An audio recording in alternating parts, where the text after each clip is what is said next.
When a broke, pregnant woman is publicly humiliated by her abusive ex in a convenience store at midnight, she thinks her life has hit rock bottom, until the dangerous stranger from one unforgettable night 3 months ago walks in and forces her tormentor to his knees.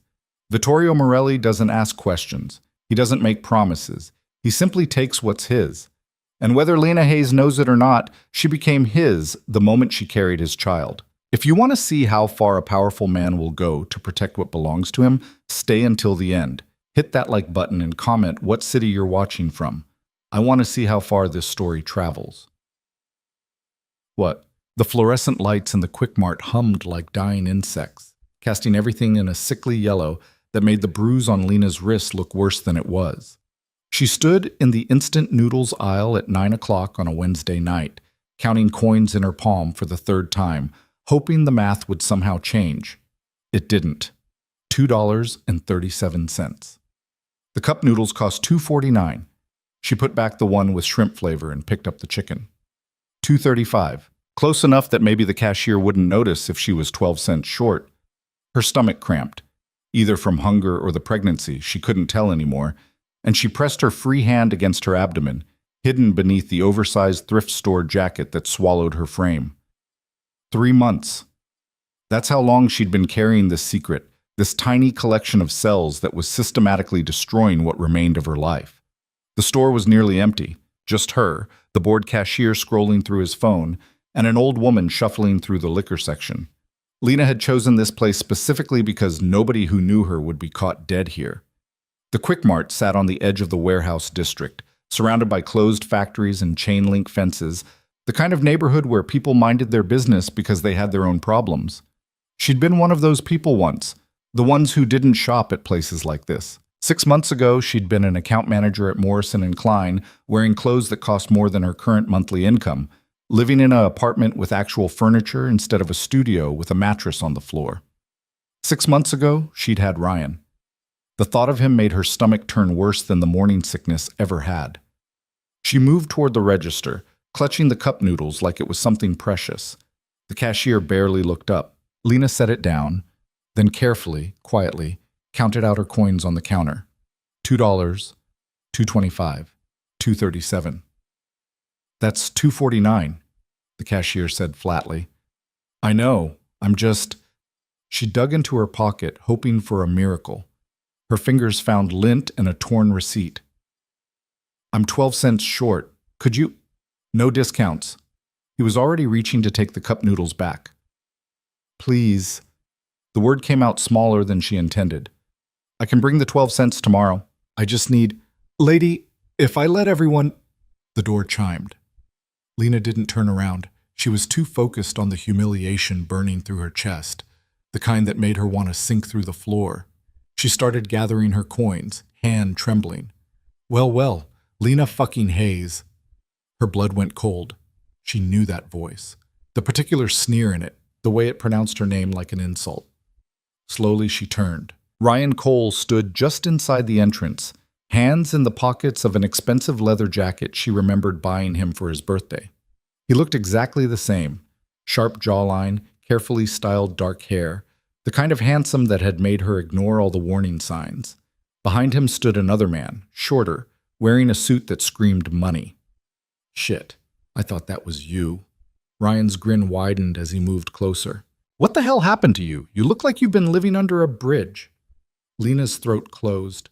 She wanted to say something cutting, something that would make him feel as small as she felt right now, but her voice had abandoned her. Ryan, come on, man. The guy in the suit looked uncomfortable. Let's just grab the stuff and go. Nah, hold on, Marcus. Ryan was enjoying this. Lena could see it in his eyes, that particular glint he got when he knew he had power over someone. I gotta catch up with my ex. You know, the one I told you about. The psycho who tried to ruin my career. I didn't... Lena started, but he talked right over her. Look at you, shopping for dinner with pocket change. He leaned against the counter, getting into her space. Where's all that Morrison and Klein money now? Oh wait, that's right. You got yourself fired because you couldn't keep your mouth shut about things that weren't your business. The cashier was watching now, no longer bored. The old woman had stopped browsing and was staring. Lena felt their eyes on her like physical weight. I got fired because you reported me for harassment after I found out you were embezzling from client accounts, Lena said quietly. Her voice shook, but she got the words out. Ryan's expression darkened. I reported you because you were mentally unstable, making accusations without proof, trying to destroy me because you couldn't handle the breakup. He grabbed the cup noodles from the counter, held it up. This what you're living on now? Cheap shit? How the mighty fall. Something inside Lena cracked. Give it back. Give what back? This? He tossed it hand to hand. You can't even afford this, Lena. You're pathetic. You know what I told everyone at the firm? That you were always unstable, always making drama. They believed me because who the hell would believe you? Ryan, seriously, we should go. Marcus was pulling at his sleeve now. I want everyone to see this. Ryan's voice rose. This is what happens when you try to fuck with people above your level. You end up broke and alone, begging for scraps. He threw the cup noodles onto the floor. It split open, sending dried noodles scattering across the dirty linoleum. There's your dinner, you crazy bitch! Tears burned behind Lena's eyes, but she refused to let them fall. Not here, not in front of him. She bent down to pick up the broken cup, hands shaking so badly she could barely grip it. That's when the door chimed again. The temperature in the store seemed to drop 10 degrees. Lena didn't look up immediately. She was still on her knees, gathering noodles, but she felt the change. The way the air suddenly got heavier, the way Ryan's voice cut off mid-laugh. She heard footsteps. Slow, measured, the kind of walk that didn't hurry for anyone. You know, a voice said, low and accented. Italian, she thought, though she'd only heard it once before.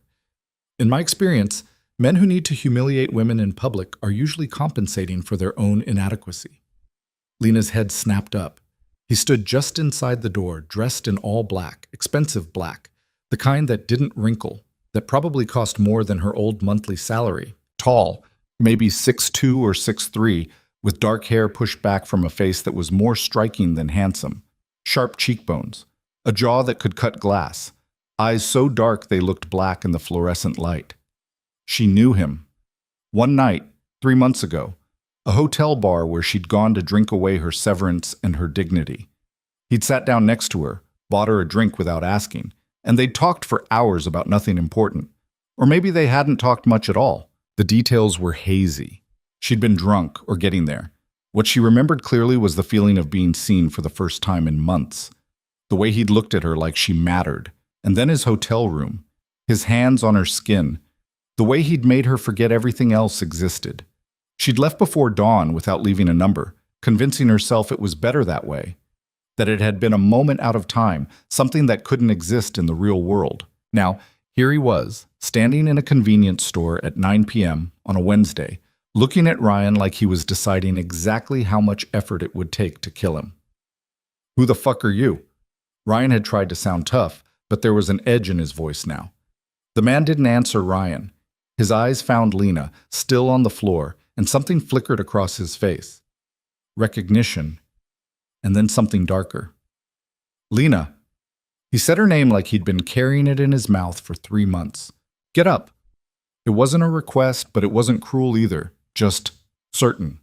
Like he expected to be obeyed because he always was. She stood slowly, still holding the broken cup. Her legs felt unsteady. You know this guy? Ryan looked between them, confused and getting angry about it. The man finally looked at Ryan fully. I'm going to give you one opportunity to apologize to her. Ryan laughed. Actually laughed. Yeah? Or what? Or I'll make you. Oh, listen, whoever you are. Ryan started forward. He didn't get 2 steps. The man moved faster than Lena would have thought possible for someone his size. One moment he was standing still, the next his hand was wrapped around Ryan's throat, slamming him back against the chip display. Bags of Doritos cascaded to the floor.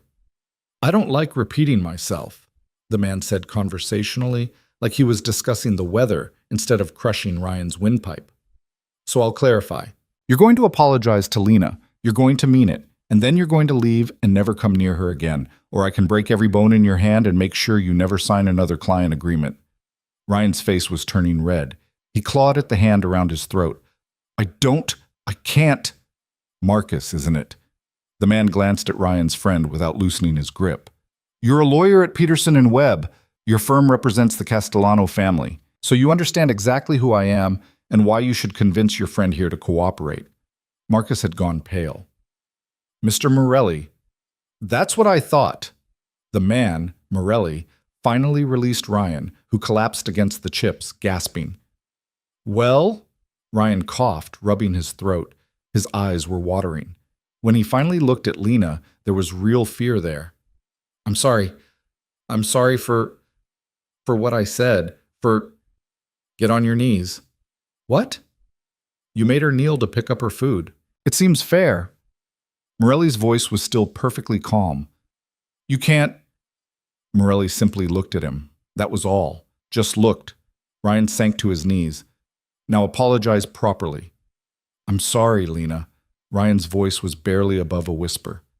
I'm sorry for what I did, for what I said, for all of it. Lena couldn't speak, couldn't process what she was seeing. Ryan Cole, who'd systematically destroyed her life, on his knees in front of her. Good. Morelli stepped back. Now get out, both of you. Marcus was already pulling Ryan to his feet. They half ran to the door, Ryan still coughing, and then they were gone. The door chimed cheerfully behind them. The silence that followed was deafening. Lena realized she was still holding the broken cup of noodles. She set it carefully on the counter, her hand shaking worse now than before. Morelli turned to the cashier.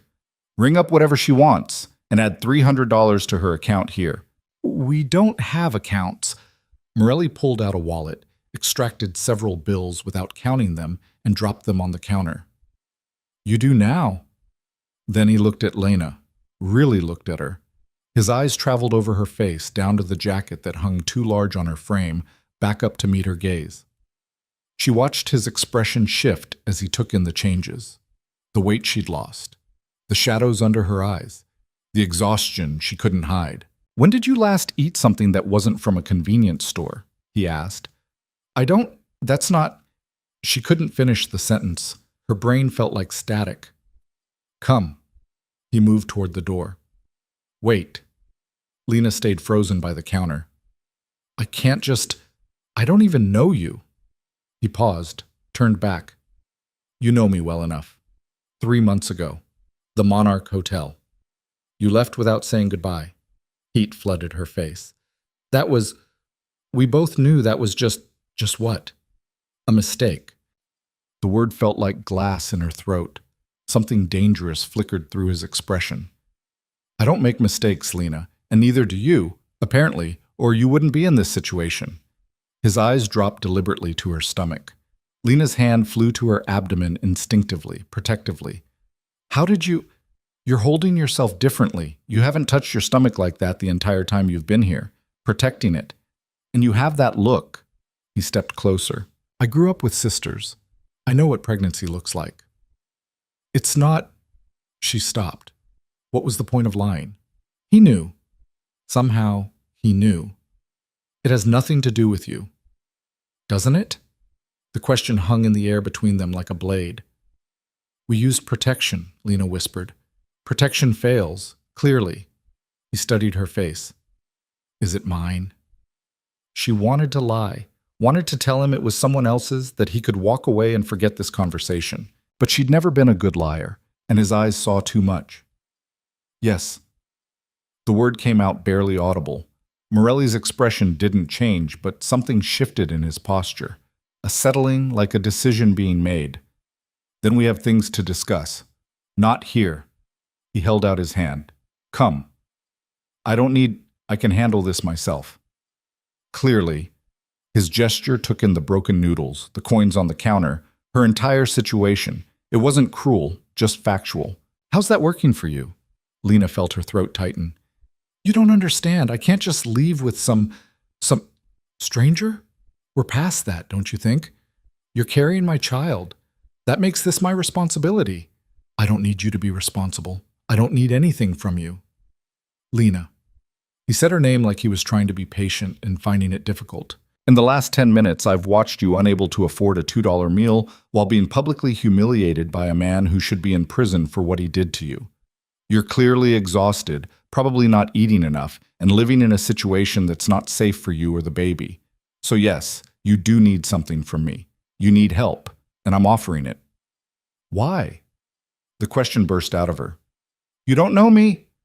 One night doesn't mean... It means you're carrying my child. His voice dropped lower, more intense. That's the only thing that matters. Now you can stand here and argue, or you can come with me and we can have this conversation somewhere you can actually eat something. Your choice. Lena looked at the cashier, who was pretending not to listen, but clearly hearing everything. She looked at the broken noodles on the floor. She looked at her reflection in the glass door, pale, thin, desperate. She looked at Morelli, who was watching her with an expression that said he'd wait as long as necessary, but the outcome was inevitable. One conversation, she finally said. That's all.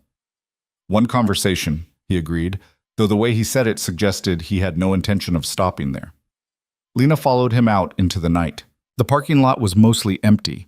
Her beat-up Honda Civic that barely ran, a pickup truck with rust eating through the wheel wells, and a black SUV that probably cost more than she'd made in 3 years. Morelli walked to the SUV. Where are we going? Lena asked. Somewhere you can sit down, somewhere with real food. He opened the passenger door, waited. She hesitated. Every horror story she'd ever heard about getting into cars with men ran through her head. But he'd had plenty of opportunities to hurt her 3 months ago, and hadn't. And right now, standing in this parking lot, the alternative was going back to her studio apartment with nothing for dinner and the same crushing weight of tomorrow's problems. She got in. The interior smelled like leather, and something else, something expensive she couldn't name. The seats were heated. When was the last time she'd been in a car with heated seats? Morelli closed her door, walked around, slid into the driver's seat. The engine started with barely a sound. There's a place 10 minutes from here, he said, pulling out of the lot. Open late, private. We can talk there. Lena pressed herself against the door, watching him drive. His hands on the wheel were steady, confident. He had a scar across his knuckles. She hadn't noticed that 3 months ago, but then again, she'd been too drunk and desperate to notice much. What did you mean? She asked quietly. When you said Ryan should be in prison? Exactly what I said. Embezzlement, fraud, harassment. Pick your charge. Morelli didn't look at her, eyes on the road. My people looked into him after tonight. Your people? Her voice rose. How long have you been following me? I haven't been following you, but when Marcus mentioned his friend was grabbing something at the Quick Mart and described the scene, I recognized certain details. Now he did glance at her. I've been looking for you since that night. Why? Because you left. He said it like that explained everything. So? It was a one-night thing. People leave after one-night things. Not for me, they don't. The arrogance in that statement should have made her angry. Instead, it just made her tired. I'm not doing this. Whatever this is, I don't have the energy for whatever game you think this is. This isn't a game. His voice went hard. I don't play games with things that matter. And I matter? You don't even know me. I know enough. I know you worked at Morrison and Klein until Ryan Cole reported you for harassment after you discovered his embezzlement scheme. I know your career was destroyed when he spread rumors about your mental health. I know you've been unemployed for 4 months, living on savings that ran out 6 weeks ago. I know you're 3 months pregnant and trying to figure out how to survive on nothing. He pulled up to a red light, turned to face her fully. Should I continue? Lena felt sick. You had me investigated. Of course I did. The moment I realized you were the woman from that night. No apology in his voice. I needed to understand your situation. That's an invasion of privacy. That's necessary. The light turned green. He drove. If I'm going to help you, I need to know what I'm dealing with. I didn't ask for your help. You didn't have to. They drove in silence through streets that got gradually nicer, cleaner, until they were in a part of the city Lena hadn't seen in months. The restaurant he pulled up to was small, discreet, the kind of place that didn't advertise because it didn't need to. A valet appeared immediately. Mr. Morelli. The valet's greeting was respectful, almost reverent. Morelli got out, came around to open Lena's door. She climbed out slowly, aware of how she must look. Thrift store jacket, unwashed hair pulled into a ponytail, shoes with worn-through soles. Everyone here probably cost more than her car. This way. Morelli's hand settled on the small of her back, guiding her inside. The interior was dark wood and soft lighting, tables far enough apart that conversations remained private. A man in a suit appeared instantly. Not a waiter, something more. Manager, maybe. Mr. Morelli, your usual table? Please. They were led to a corner booth, secluded, away from the few other diners. Lena slid in, feeling the leather seats, so different from anything she'd touched in months. Morelli sat across from her. Menus appeared. Lena opened hers, then nearly closed it again when she saw the prices. No prices listed, actually. Never a good sign. Order whatever you want, Morelli said. I can't afford... Did I ask if you could afford it? He leaned back, studying her. Order. Food. Now. The command in his voice made her want to argue, but her stomach betrayed her with a loud growl. The waiter was hovering, waiting. Lena looked at the menu again. The pasta and the soup, if that's okay. Bring her both pasta dishes, Morelli said. The soup, the bread service, and the chicken. Also, water and juice. To Lena. When did you last have protein? I don't remember. That's what I thought. To the waiter. Add the steak, medium rare, and bring food quickly. The waiter disappeared. Lena folded her hands on the table. You can't just order my life around like this. Watch me. Morelli leaned forward. Now, let's talk about what happens next.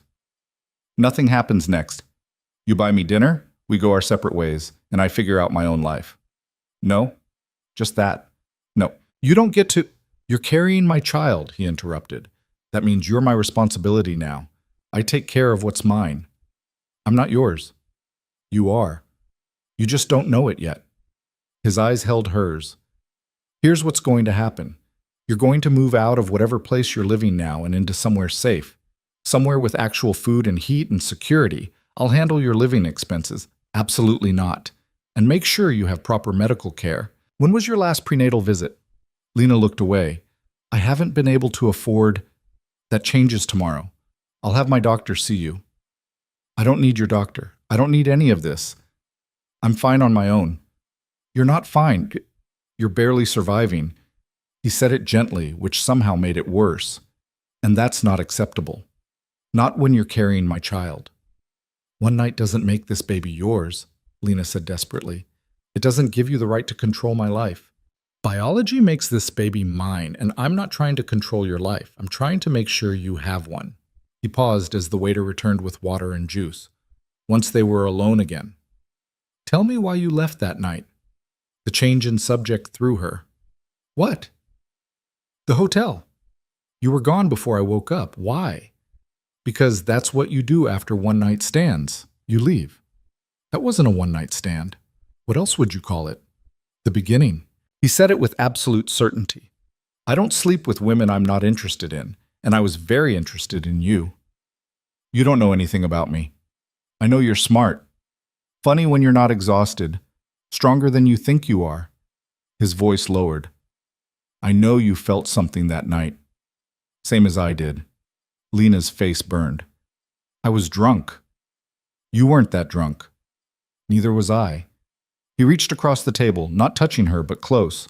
I've been looking for you for 3 months, Lena. I don't do that for women who don't matter. Why? The question came out broken. Why me?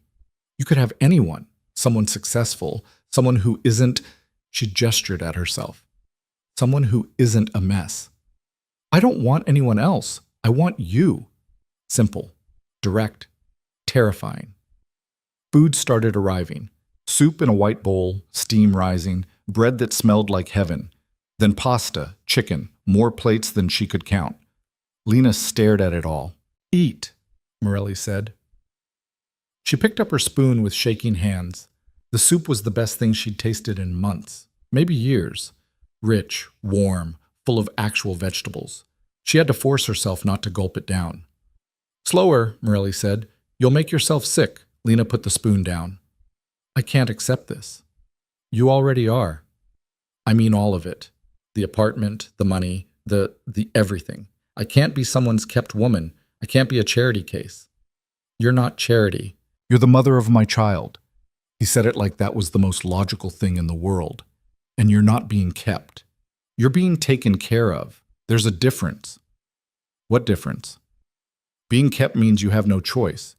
Being taken care of means I'm ensuring you have everything you need to make your own choices.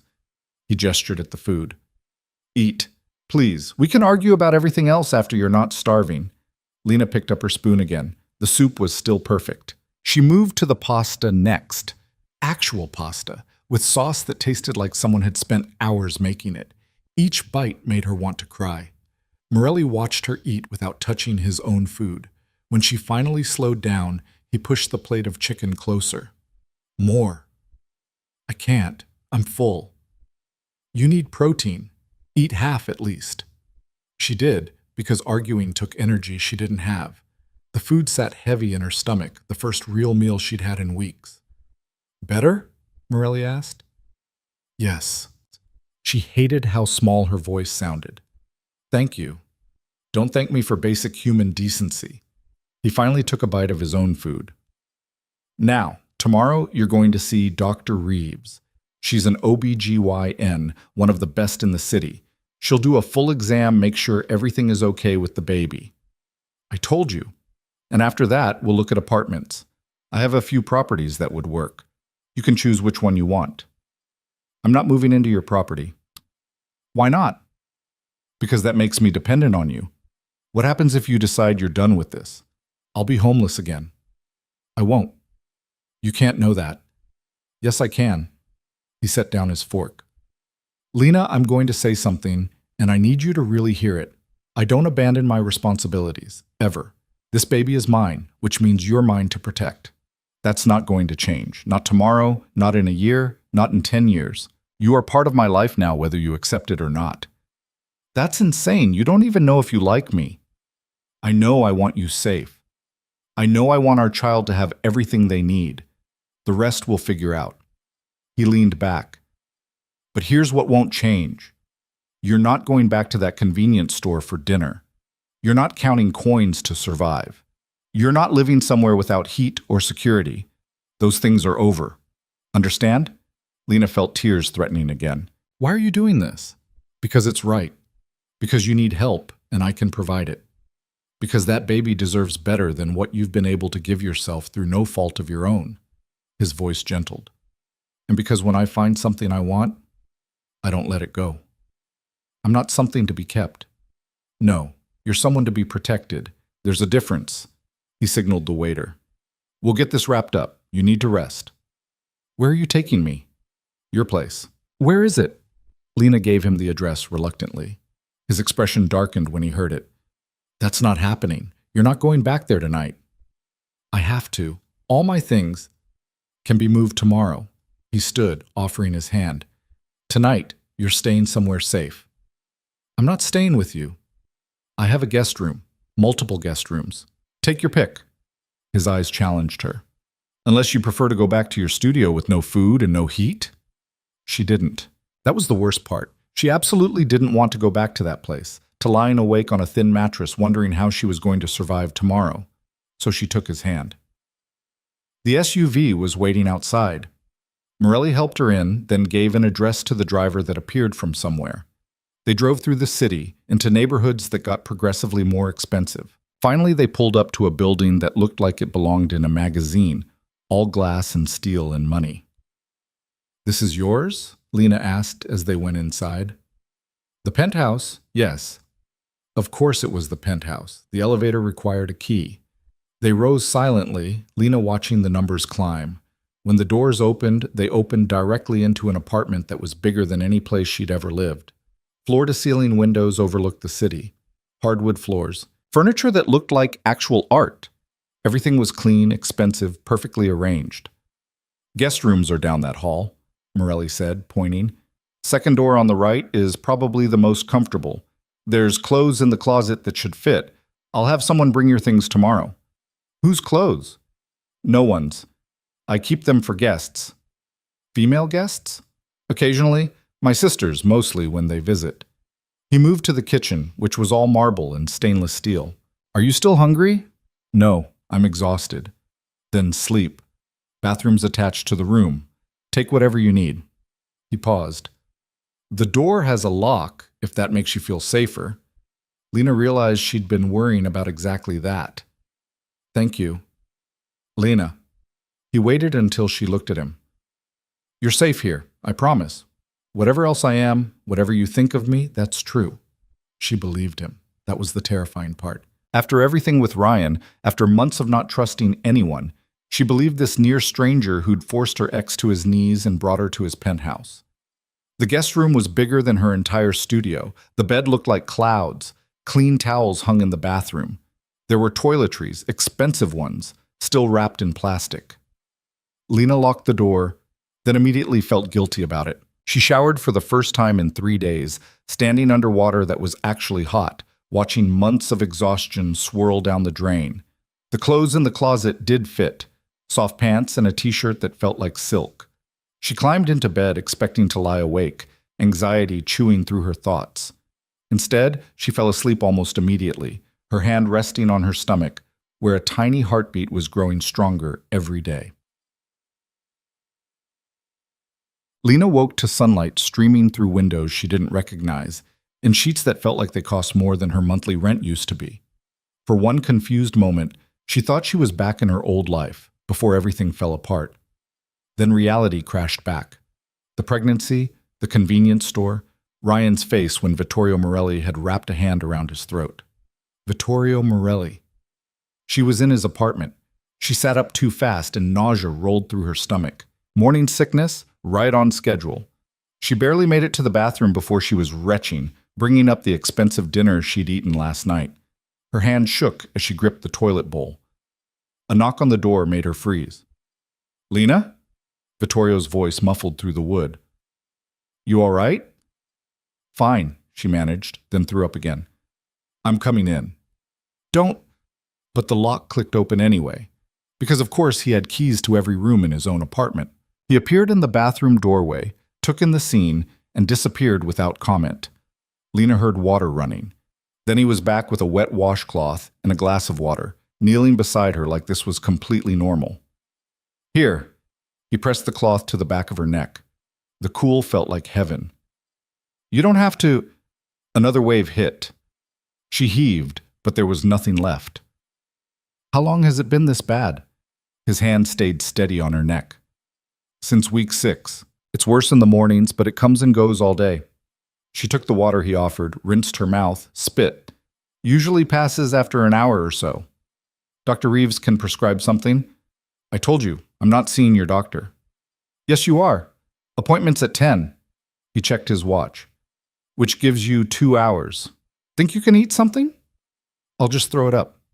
You need to try anyway. Small amounts. Toast, maybe. He stood, offered his hand. Come on. Lena ignored the hand and pulled herself up using the counter. Her legs felt weak, but she stayed upright. I need to go home. Get my things. Figure out. Already handled. Marco's bringing your belongings here. Who the hell is Marco? My assistant. He'll pack everything from your apartment and have it here by noon. Vittorio moved back into the bedroom and Lena followed, still unsteady. You can't just send people to my apartment. I can, and I did.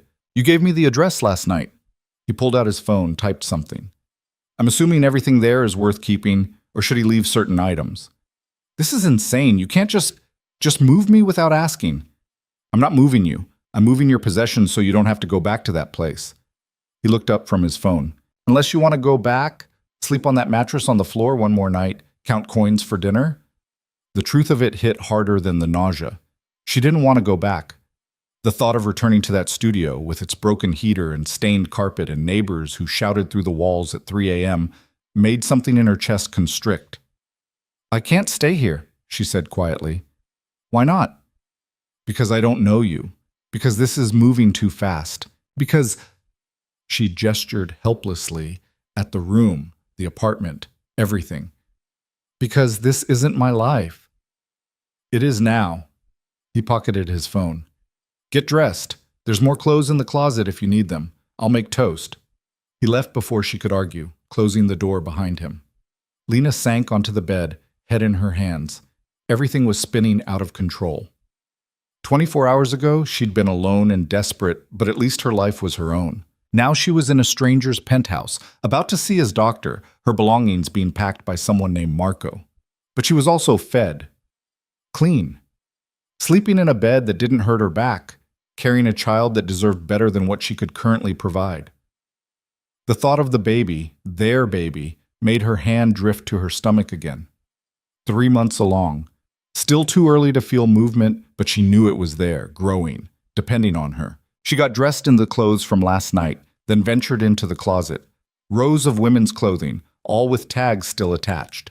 Different sizes, different styles. Not just for sisters visiting, she thought. He'd planned for this, prepared for the possibility of a woman staying here. The thought should have creeped her out. Instead, it just made her tired. She grabbed jeans that looked like they'd fit and a sweater that was softer than anything she'd owned in months. The kitchen smelled like butter and bread. Vittorio stood at the stove, cooking eggs alongside toast. He'd changed clothes, dark slacks, white shirt, with the sleeves rolled up. No tie. His hair was still damp from a shower. "Sit," he said without turning around. Lena sat at the island, watching him work. He moved efficiently, like someone who cooked for himself regularly. Not what she'd expected from a man who probably had people for everything. "How do you take your eggs?" "I can't. My stomach." Scrambled then. Easier to digest.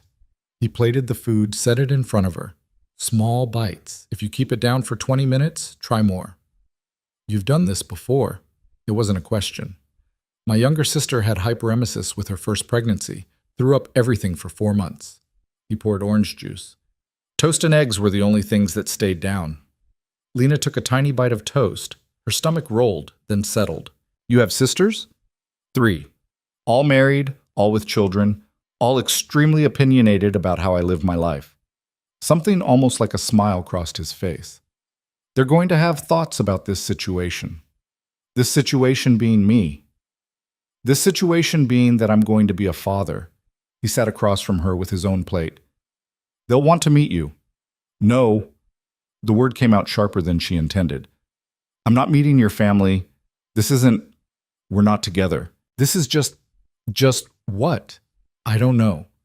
She took another bite of toast. It stayed down. "Temporary." "Nothing about this is temporary." He ate his eggs, calm as ever. "You're carrying my child. That's permanent. The baby is permanent. This..." She gestured between them. "Doesn't have to be." "What exactly do you think is happening here, Lena?" "I think you feel responsible. You saw me in a bad situation and you're trying to fix it. But once the baby's born, once I'm back on my feet, you'll realize you don't actually want this. Want us." Vittorio set down his fork. "I'm going to tell you something, and I need you to believe it. I don't do things out of obligation. I don't fix people's problems because I feel guilty. I do what I want, when I want, for my own reasons. And you want this? I want you. I wanted you 3 months ago. I've been looking for you since that night." His eyes held hers. "Finding out you're pregnant didn't change that. It just made it more urgent. You don't know me well enough to want me. I know you're strong. You're proud. You'd rather starve than ask for help." He leaned forward. "I know you felt something that night, same as I did. And I know you're terrified right now, but you're still here, still eating, still listening. That tells me enough." Lena looked away. "I don't have anywhere else to go." "You could walk out that door right now. Go back to your apartment, tell me to leave you alone, raise the baby by yourself." He waited until she looked at him again. "But you won't. Because you're smart enough to know that's not what's best for either of you. So I'm supposed to just... what? Move in here? Play house with a man I barely know? You're supposed to let yourself be taken care of while we figure this out. Let me make sure you and the baby are healthy. Let me handle the things you can't handle right now." His voice softened slightly. "And maybe while we're doing that, we get to know each other. See if what happened that night was real or just what? Just two people who needed each other for a moment." The honesty in his voice caught her off guard. She'd expected arrogance, demands, control, not this quiet admission that maybe he was uncertain too. "I don't know how to do this," Lena said finally. "Any of this." "Neither do I, but we'll figure it out." He glanced at his watch. "Finish eating. We need to leave in 40 minutes. The doctor's office was in a building that looked more like a luxury hotel than a medical facility. Marble floors, fresh flowers, art on the walls that was probably worth more than Lena's car. The receptionist greeted Vittorio by name. Mr. Morelli, Dr. Reeves is ready for you both. Exam room 3.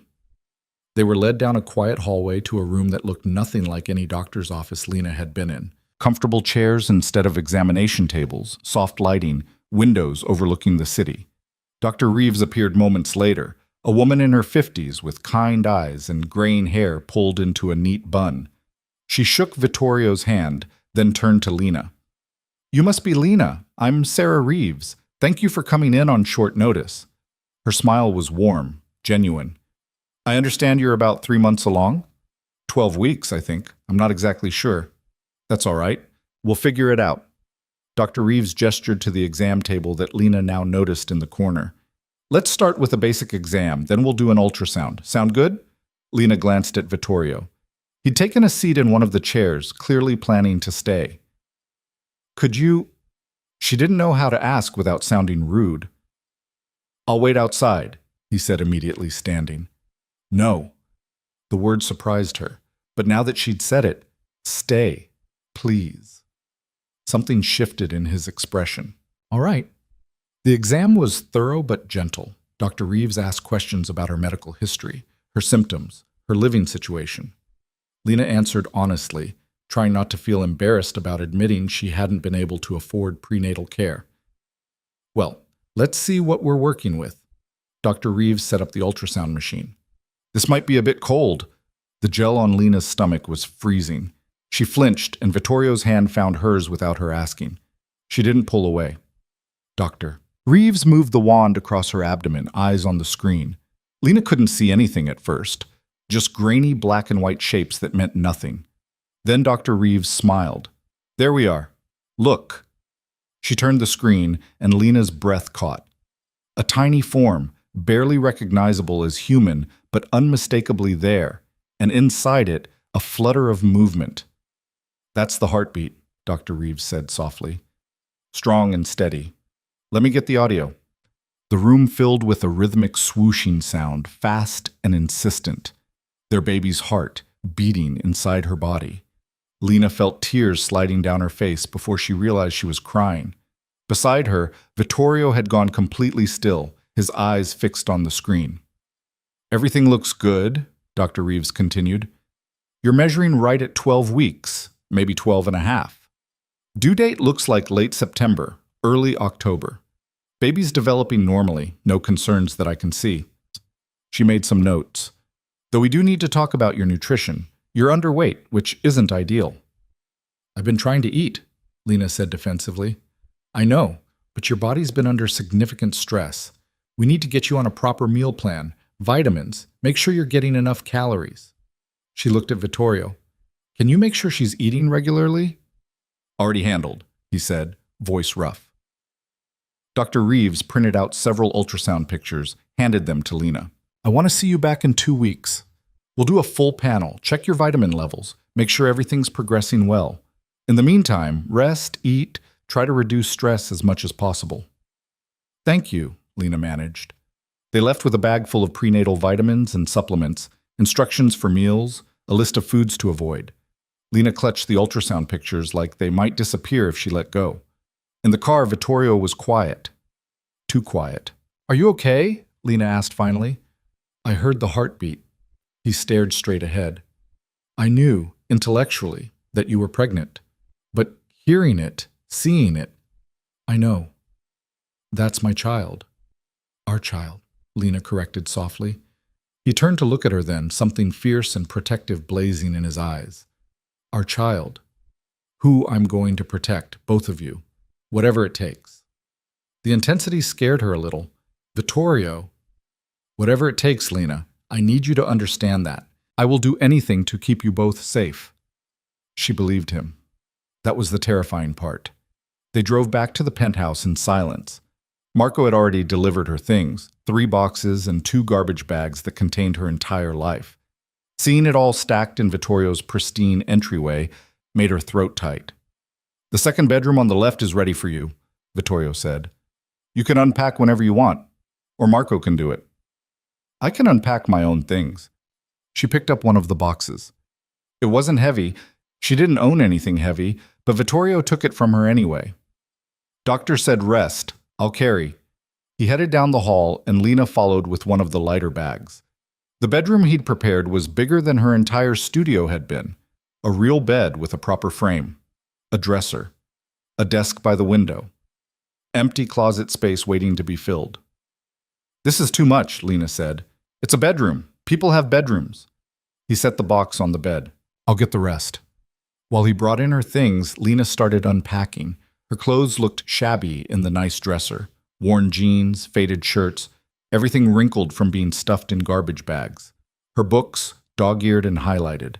The photograph of her parents, dead for 6 years now, that she'd managed to keep through everything.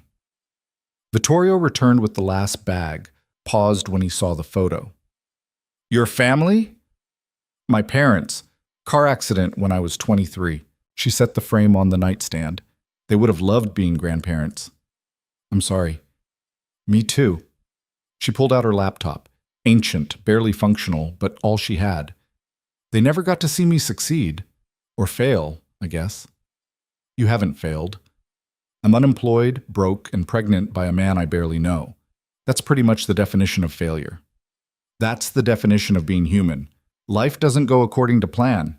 He sat on the edge of the bed. You lost your job because you tried to do the right thing. That's not failure. That's integrity. Integrity doesn't pay rent. No, but it's worth more than money. He was quiet for a moment. My father used to say that a person's character is what they do when doing the right thing costs them everything. Did he live by that? No, he was a bastard who only cared about power and money. Vittorio's jaw tightened, but the idea stuck with me anyway. Lena sat beside him, close enough to feel his warmth. What do you do? For work, I mean. You've never said. Import, export, officially, various business investments. And unofficially? He met her eyes. Do you really want to know? I'm living in your apartment, carrying your baby. I think I deserve to know who you are. Fair enough? He stood, walked to the window. My family has been involved in certain businesses for 3 generations. Businesses that operate outside conventional legal frameworks. You're a criminal. She said it flatly, without judgment. I'm a businessman who sometimes operates in gray areas. He turned back to her. I don't deal in drugs. I don't traffic people. I don't hurt innocents. But I do things that aren't entirely legal, yes. Like what? Like ensuring certain shipments reach certain people without government interference. Like providing protection services to businesses that can't rely on police. Like solving problems for people who need problems solved. You're in the Mafia. That's an outdated term, but essentially, yes. No shame in his voice, just fact. My family has been part of that world since my grandfather came from Italy. It's what I know, what I was raised to be. Lena should have been scared, should have grabbed her things and run. Instead, she just felt tired. Is that why you were at that hotel bar? Business? Yes, meeting with someone who needed my services. He came back to sit beside her. And then I saw you, and I forgot about business entirely. What happened to the meeting? I rescheduled it. You were more interesting. I was drunk and depressed. You were honest, real. Everyone in my world wears masks. You weren't wearing anything but your pain. His hand found hers again. It was the most genuine conversation I'd had in years. Lena tried to remember details from that night. They talked about something. Books, maybe? Music? The memories were hazy, but the feeling remained, the sense of being seen, understood. I didn't know any of this, she said quietly. About what you do. Who you are. Would it have mattered? I don't know. Maybe. She looked at their joined hands. Does it make me a terrible person that it doesn't scare me as much as it should? It makes you practical. You know I'm not going to hurt you. How do I know that? Because I've had a dozen opportunities and haven't taken any of them. Because I'm trying to help you, not control you. Because... He stopped, seemed to reconsider his words. Because I don't hurt the people I care about. You care about me? Yes. Just that. Simple and true. Lena's phone buzzed in her pocket. She pulled it out, saw a number she didn't recognize. Normally she wouldn't answer, but something made her hit accept. Hello? Lena Hayes? A woman's voice, professional and clipped. Yes? This is Jennifer Morrison from Morrison & Klein. We need you to come in tomorrow morning to discuss some concerns that have been brought to our attention regarding your previous employment. Lena's blood went cold. What concerns? I'd prefer to discuss this in person. 9 a.m. tomorrow. Our main office. A pause. I should mention that we've been contacted by legal representation claiming you have information regarding financial irregularities during your tenure. It would be in your best interest to cooperate. Yes, I'll be there. The call ended. Lena stared at her phone, trying to process. Morrison & Klein wanted her back? Or were they trying to threaten her into silence about Ryan? What was that? Vittorio asked. She told him, watched his expression darken with every word. You're not going alone, he said when she finished. I have to. They won't talk to me if I bring... I'll wait outside. But you're not walking into that building without backup. His tone left no room for argument. Ryan works there. If this is about him, if he's trying to intimidate you, I can handle Ryan. Like you handled him at the convenience store? The words stung because they were true. She hadn't handled Ryan. She'd been frozen, helpless, until Vittorio stepped in. I need to do this myself, she said quietly. I need to prove I can still fight my own battles. Fighting your own battles doesn't mean fighting alone. He stood. I'll drive you there. Wait in the car. If you need me, I'll be 30 seconds away. It was a compromise, and they both knew it. Lena nodded. The rest of the day passed in a strange, domestic rhythm. Vittorio worked from his home office while Lena unpacked and tried to wrap her head around her new reality. Around 6, he emerged and announced he was making dinner. You cook? Lena asked, following him to the kitchen. I'm Italian. Of course I cook. He started pulling out ingredients, fresh pasta, tomatoes, garlic, herbs. My mother would disown me if I couldn't make a proper sauce.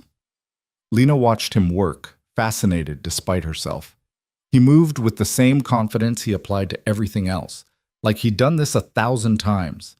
The kitchen filled with smells that made her stomach growl. Can I help? She asked.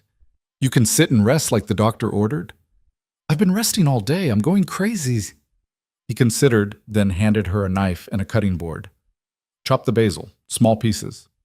They worked in comfortable silence. It felt domestic, normal, like they were a real couple instead of two people tied together by an accident and a pregnancy. Tell me something about yourself, Vittorio said suddenly. Something I don't know. You know basically nothing about me. Where do I start? Start anywhere, Lena thought while she chopped. I wanted to be a teacher before I went into business.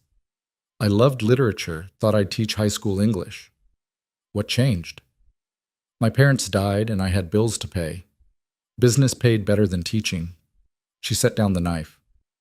I was good at it too. Account management came naturally. I liked solving problems for clients, making connections. Ryan saw that, used it. Tell me what he did. All of it. So she did. Told him about how Ryan had been charming at first, attentive, everything she thought she wanted. How slowly, carefully, he'd isolated her from friends. How he'd started tracking her phone, her emails, her time. How the first time he'd grabbed her wrist hard enough to bruise, he'd apologized so sincerely she'd believed it was an accident. How she'd found the discrepancies in his client accounts by chance, money moving in ways that didn't make sense. When she'd confronted him, he'd told her she was seeing things, that she was stressed, that she was being paranoid. When she'd taken her concerns to HR, he'd already prepared his defense. Emails he'd forged showing her being erratic. Testimony from coworkers he'd turned against her. A narrative about mental instability that HR had believed because Ryan was beloved and she was just another employee. She'd been fired within a week. Ryan had spread the story through the industry, making sure she'd never work in finance again. Vittorio listened without interrupting. When she finished, his hands had stopped moving. He stood frozen, holding a wooden spoon, his knuckles white around the handle. He needs to pay for that, Vittorio said quietly. He already did. You saw him yesterday. That wasn't payment. That was a warning. He turned to face her fully. He destroyed your career, abused you, slandered you. That requires actual consequences. What kind of consequences? The kind that ensure he never hurts anyone again. The threat in his voice should have scared her. Instead, Lena felt something dark and satisfied curl in her chest. What are you suggesting? I'm suggesting that I have resources, connections, the ability to make problems disappear. He set down the spoon. Say the word, and Ryan Cole becomes a cautionary tale. You mean kill him? I mean ensure he faces appropriate consequences for his actions. That's not your decision to make. You're right, it's yours. He came around the counter, stood in front of her. So make it. Tell me what you want done, and it's done. Lena looked up at him, this dangerous man offering to solve her problems with violence. Part of her wanted to say yes, wanted Ryan to feel even a fraction of what she'd felt. But a larger part knew that wouldn't fix anything. I want him to face legal consequences, she said finally. Real ones. I want everyone to know what he did. I want his career destroyed the way he destroyed mine. But I want it done right. Through the system. The system failed you. Then we make it work this time. She held his gaze. Can you do that? Use your connections to make sure the truth comes out? Get evidence that proves what he did? Vittorio studied her face, then nodded slowly. Yes. It'll take time, but yes. Then that's what I want. He leaned down, pressed his forehead to hers. The gesture was intimate, unexpected. You're better than me, you know that? I don't think I am. I just think I'm tired of violence solving problems. Violence solves plenty of problems. And creates more. She pulled back to look at him. I don't want our child growing up thinking that's the only way. Our child. He said it like he was testing the words. I keep thinking about that. About being a father. Scared? Terrified. The honesty surprised her. I don't know how to be the kind of father a child deserves. My own father was... He stopped. Not a good example. Then we figure it out together. Make mistakes. Learn as we go. She managed a small smile. Neither of us knows what we're doing. At least we'll be equally clueless. He almost laughed. Almost. The sauce is burning. They returned to cooking, but something had shifted between them. A tentative trust, maybe. Or at least an understanding. Dinner was perfect. Pasta with fresh tomato sauce that tasted like summer. They ate at the kitchen island, trading stories about nothing important. Lena learned that Vittorio hated mornings, loved old movies, and had a weakness for terrible puns that he refused to admit to. After dinner, Lena retreated to her room. Exhaustion had crept back, the pregnancy draining her energy faster than she could replenish it. She lay in bed, staring at the ultrasound picture she'd propped on the nightstand. A knock on the door made her sit up. Come in. Vittorio appeared, holding a tablet. I thought you might want to see this. He sat on the edge of her bed, pulled up a document. My legal team pulled Ryan's financial records. He's been embezzling from Morrison and Klein for 3 years. Nearly $2 million across various accounts. Lena's eyes widened. How did you get this? Don't ask questions you don't want answered. He scrolled through pages of transactions. This is more than enough to put him away. If we give this to the right people, he's done. Who are the right people? Federal prosecutors. I have contacts in the U.S. Attorney's Office. They'll be very interested in this. He looked at her. But once we hand this over, there's no taking it back. Ryan will know someone came after him. He might retaliate. Against me. Against both of us. Which is why I want you to understand what this means. Taking him down isn't risk-free. Lena thought about Ryan's face last night. The fear when Vittorio had grabbed him. The humiliation when he'd been forced to his knees. Do it, she said. Give them everything. Let him face what he deserves. Vittorio nodded, stood to leave, paused at the door. For what it's worth, I'm proud of you. Choosing the hard way instead of the easy one. The easy way being murder? The easy way being letting me handle it my way. You're stronger than you think, Lena Hayes. He left before she could respond, closing the door softly behind him. Lena lay back down, one hand on her stomach, thinking about tomorrow, about facing Morrison and Klein, about the future she was building, one terrifying choice at a time. Outside her window, the city glittered in the darkness. full of possibilities and threats in equal measure. Morning came too early, dragging Lena from sleep that had been fitful at best. She'd spent half the night rehearsing what she'd say to Morrison and Klein, the other half throwing up everything she'd managed to eat at dinner. Now she stood in front of the bathroom mirror trying to make herself look professional with the limited wardrobe she owned. The black slacks were wrinkled. The blouse had a small stain near the collar she hadn't noticed before. Her hair refused to cooperate, frizzing at the ends no matter how much she tried to smooth it down. She looked exactly like what she was, someone who'd been knocked down and was struggling to get back up. "You look fine," Vittorio said from the doorway. Lena jumped, hand flying to her chest. "How long have you been standing there?" "Long enough to watch you change shirts 3 times. He came into the bathroom, adjusted her collar. "Wear this one. The color's better on you." "I look like I got dressed in the dark." "You look like someone who's been through hell and is still standing. That's more impressive than any designer suit." His hands lingered on her shoulders. "You ready?" "No, but I don't think waiting will make me any more ready." The drive to Morrison and Klein took 20 minutes through morning traffic. Vittorio didn't try to fill the silence with empty reassurances, which Lena appreciated. She stared out the window, watching the city wake up, trying to ignore the nausea that had nothing to do with pregnancy. The Morrison and Klein building looked exactly the same. Sleek glass and steel, the kind of modern architecture that was supposed to inspire confidence in wealthy clients. Lena had walked through those doors every day for 3 years.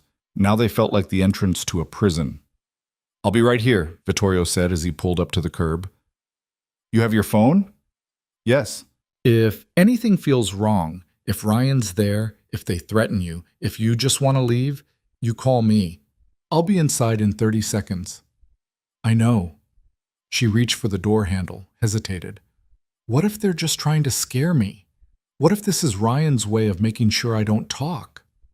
"Then you walk out. You don't owe them anything, Lena. Not explanations, not cooperation, nothing." He caught her hand before she could pull away. "But if they're genuine, if they actually want to hear what you have to say, then you tell them everything. Make them listen." Lena nodded, squeezed his hand once, and got out of the car before she could lose her nerve. The lobby was exactly as she remembered: polished marble floors, uncomfortable modern furniture, a receptionist who looked like she'd been hired for her ability to intimidate visitors. Lena approached the desk on shaking legs. "Lena Hayes, I have a meeting with Jennifer Morrison." The receptionist's expression flickered with something that might have been recognition or judgment. "9th floor. Someone will meet you at the elevator." The elevator ride felt like it lasted hours. Lena watched the numbers climb, remembering all the times she'd made this same journey. Back when she'd belonged here. Back when she'd thought she had a future in this building. The doors opened to reveal a woman in her 50s, Jennifer Morrison herself, one of the founding partners. Lena had only met her twice before, both times in passing. She was known for being ruthless in negotiations and fair in her dealings with employees. "Ms. Hayes, thank you for coming." Jennifer's handshake was firm, professional. "I appreciate your willingness to meet on short notice." "You didn't give me much choice." "No, I suppose we didn't." Jennifer led her down a familiar hallway. "We're meeting in conference room B. There are some people who'd like to speak with you."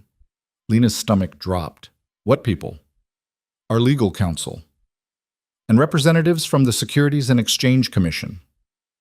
The SEC. This was bigger than she'd thought. Conference room B had floor-to-ceiling windows overlooking the city. 3 people sat at the long table, 2 men in suits who screamed federal investigators, and a woman who Lena recognized as Morrison and Klein's head of legal. "Ms. Hayes, please sit." Jennifer gestured to a chair. "This is Agent Martinez and Agent Chen from the SEC, and you know Patricia Wells, our general counsel." Lena sat slowly, acutely aware that she was outnumbered and outgunned. "Am I being charged with something?" "No," Agent Martinez said. He was younger than she expected, maybe early 40s, with tired eyes that suggested he'd seen too much. "We're here because we've received information about financial irregularities at Morrison and Klein, specifically regarding accounts managed by Ryan Cole." Lena's heart started pounding. What kind of information? The kind that suggests systematic embezzlement over a 3-year period, Nearly $2 million moved through shell companies and offshore accounts. Martinez slid a folder across the table. We'd like to know what you know about it. Lena opened the folder. Inside were copies of the same documents Vittorio had shown her last night. Transaction records, account statements, emails, everything meticulously organized and annotated. Where did you get this? She asked. An anonymous source, but the information checks out. Martinez leaned forward. We've been investigating Mr. Cole for 2 months. What we're missing is someone on the inside who can confirm the patterns we're seeing. Someone who understands how he operated. You think I'm that person? We know you reported concerns about Mr. Cole before you were terminated. Your personnel file indicates you approached HR with allegations of financial misconduct. Patricia Wells spoke for the first time, her tone carefully neutral. We also know that Mr. Cole subsequently filed a harassment complaint against you, which led to your termination. He lied. Lena's voice came out harder than she intended. Everything he told HR was a lie. I found discrepancies in his accounts, and when I confronted him, he destroyed my career to shut me up. Can you prove that? Agent Chen asked. She was older than Martinez, sharp-eyed and skeptical. I had evidence, transaction records that didn't match client reports, but it was all on my work computer, which was confiscated when I was fired. Lena met Patricia's eyes. I'm assuming that evidence mysteriously disappeared. Actually, it didn't. Jennifer Morrison pulled out another folder. When we received the anonymous tip, we reviewed your termination file. Your computer was archived according to protocol. We retrieved it yesterday. She slid the folder across the table. Inside were screenshots, emails, spreadsheets, everything Lena had compiled before she was fired. Evidence she'd thought was lost forever. This corroborates what the anonymous source provided, Martinez said, which means we have 2 independent sets of evidence pointing to the same conclusion. Mr. Cole has been stealing from this firm and its clients for years. Why are you telling me this? Lena asked. If you have evidence, arrest him. We need more than evidence. We need testimony from someone who observed his methods firsthand, someone who can explain to a jury how he managed to hide this for so long. Martinez's expression softened slightly. We need you to testify, Ms. Hayes. The request hung in the air like a challenge. If I testify, Ryan will come after me, Lena said quietly. He'll destroy what's left of my reputation. He'll make sure I never work again. He's already done that, Jennifer said. Not unkindly, just factual. What more can he take from you? Everything, Lena thought. He could take my safety, my peace of mind, my ability to protect my child. I need to think about it, she said. We understand this is difficult, Martinez began, but Lena cut him off. No, you don't. You don't understand what it's like to be destroyed by someone and then asked to put yourself in their crosshairs again. You don't understand what I've lost already. She stood. I said I need to think about it. That means I'm leaving. She made it to the elevator before her hands started shaking, made it to the lobby before her vision started to blur, made it outside before the tears came. Vittorio was out of the car before she'd taken 3 steps, his hands on her shoulders, steadying her. What happened? They want me to testify against Ryan. The SEC is investigating him. They have evidence, but they need someone to explain it to a jury. The words tumbled out between gasps. If I do it, he'll destroy me. If I don't, he gets away with everything. Get in the car. Vittorio guided her to the passenger seat, then climbed in beside her. He didn't start the engine, just let her cry until she couldn't anymore. When she finally quieted, he handed her a handkerchief, an actual cloth handkerchief, like something from another era. Tell me everything they said. So she did. Told him about the SEC agents, the evidence, the request for testimony. Told him about seeing her old files, knowing that she'd been right all along, but it hadn't mattered. They want you to be the hero, Vittorio said when she finished. Put yourself at risk to take down the bad guy. I'm not a hero, I'm just tired. Then don't do it. Lena looked at him. What? Don't testify. Let the SEC build their case without you. You don't owe Morrison and Klein anything. You certainly don't owe Ryan the satisfaction of watching you fight for justice while he tries to destroy you again. But if you don't, they'll find another way. Or they won't, and Ryan will face consequences eventually anyway. But you'll be safe. You and our baby will be safe. He reached over, placed his hand on her stomach. That matters more than revenge. It's not about revenge. It's about making sure he can't do this to anyone else. Noble, but not your responsibility. His voice was gentle but firm. You tried to stop him once and lost everything. You don't have to sacrifice yourself again. Lena leaned back against the seat, closing her eyes.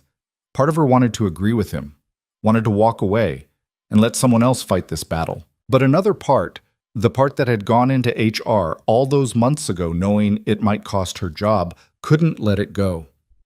I need to go back, she said quietly. Lena, I need to go back and tell them yes. Because if I don't, I'll spend the rest of my life wondering if I could have stopped him, if I could have saved someone else from what he did to me. She opened her eyes, looked at him. I need to do this, even if it's stupid, even if it's dangerous. I need to know I tried. Vittorio studied her face for a long moment. Then he nodded. All right, but I'm coming with you this time. They won't let you in the meeting. I don't need to be in the meeting. I need to be close enough that if Ryan shows up, I can handle it before he gets near you. They went back inside together.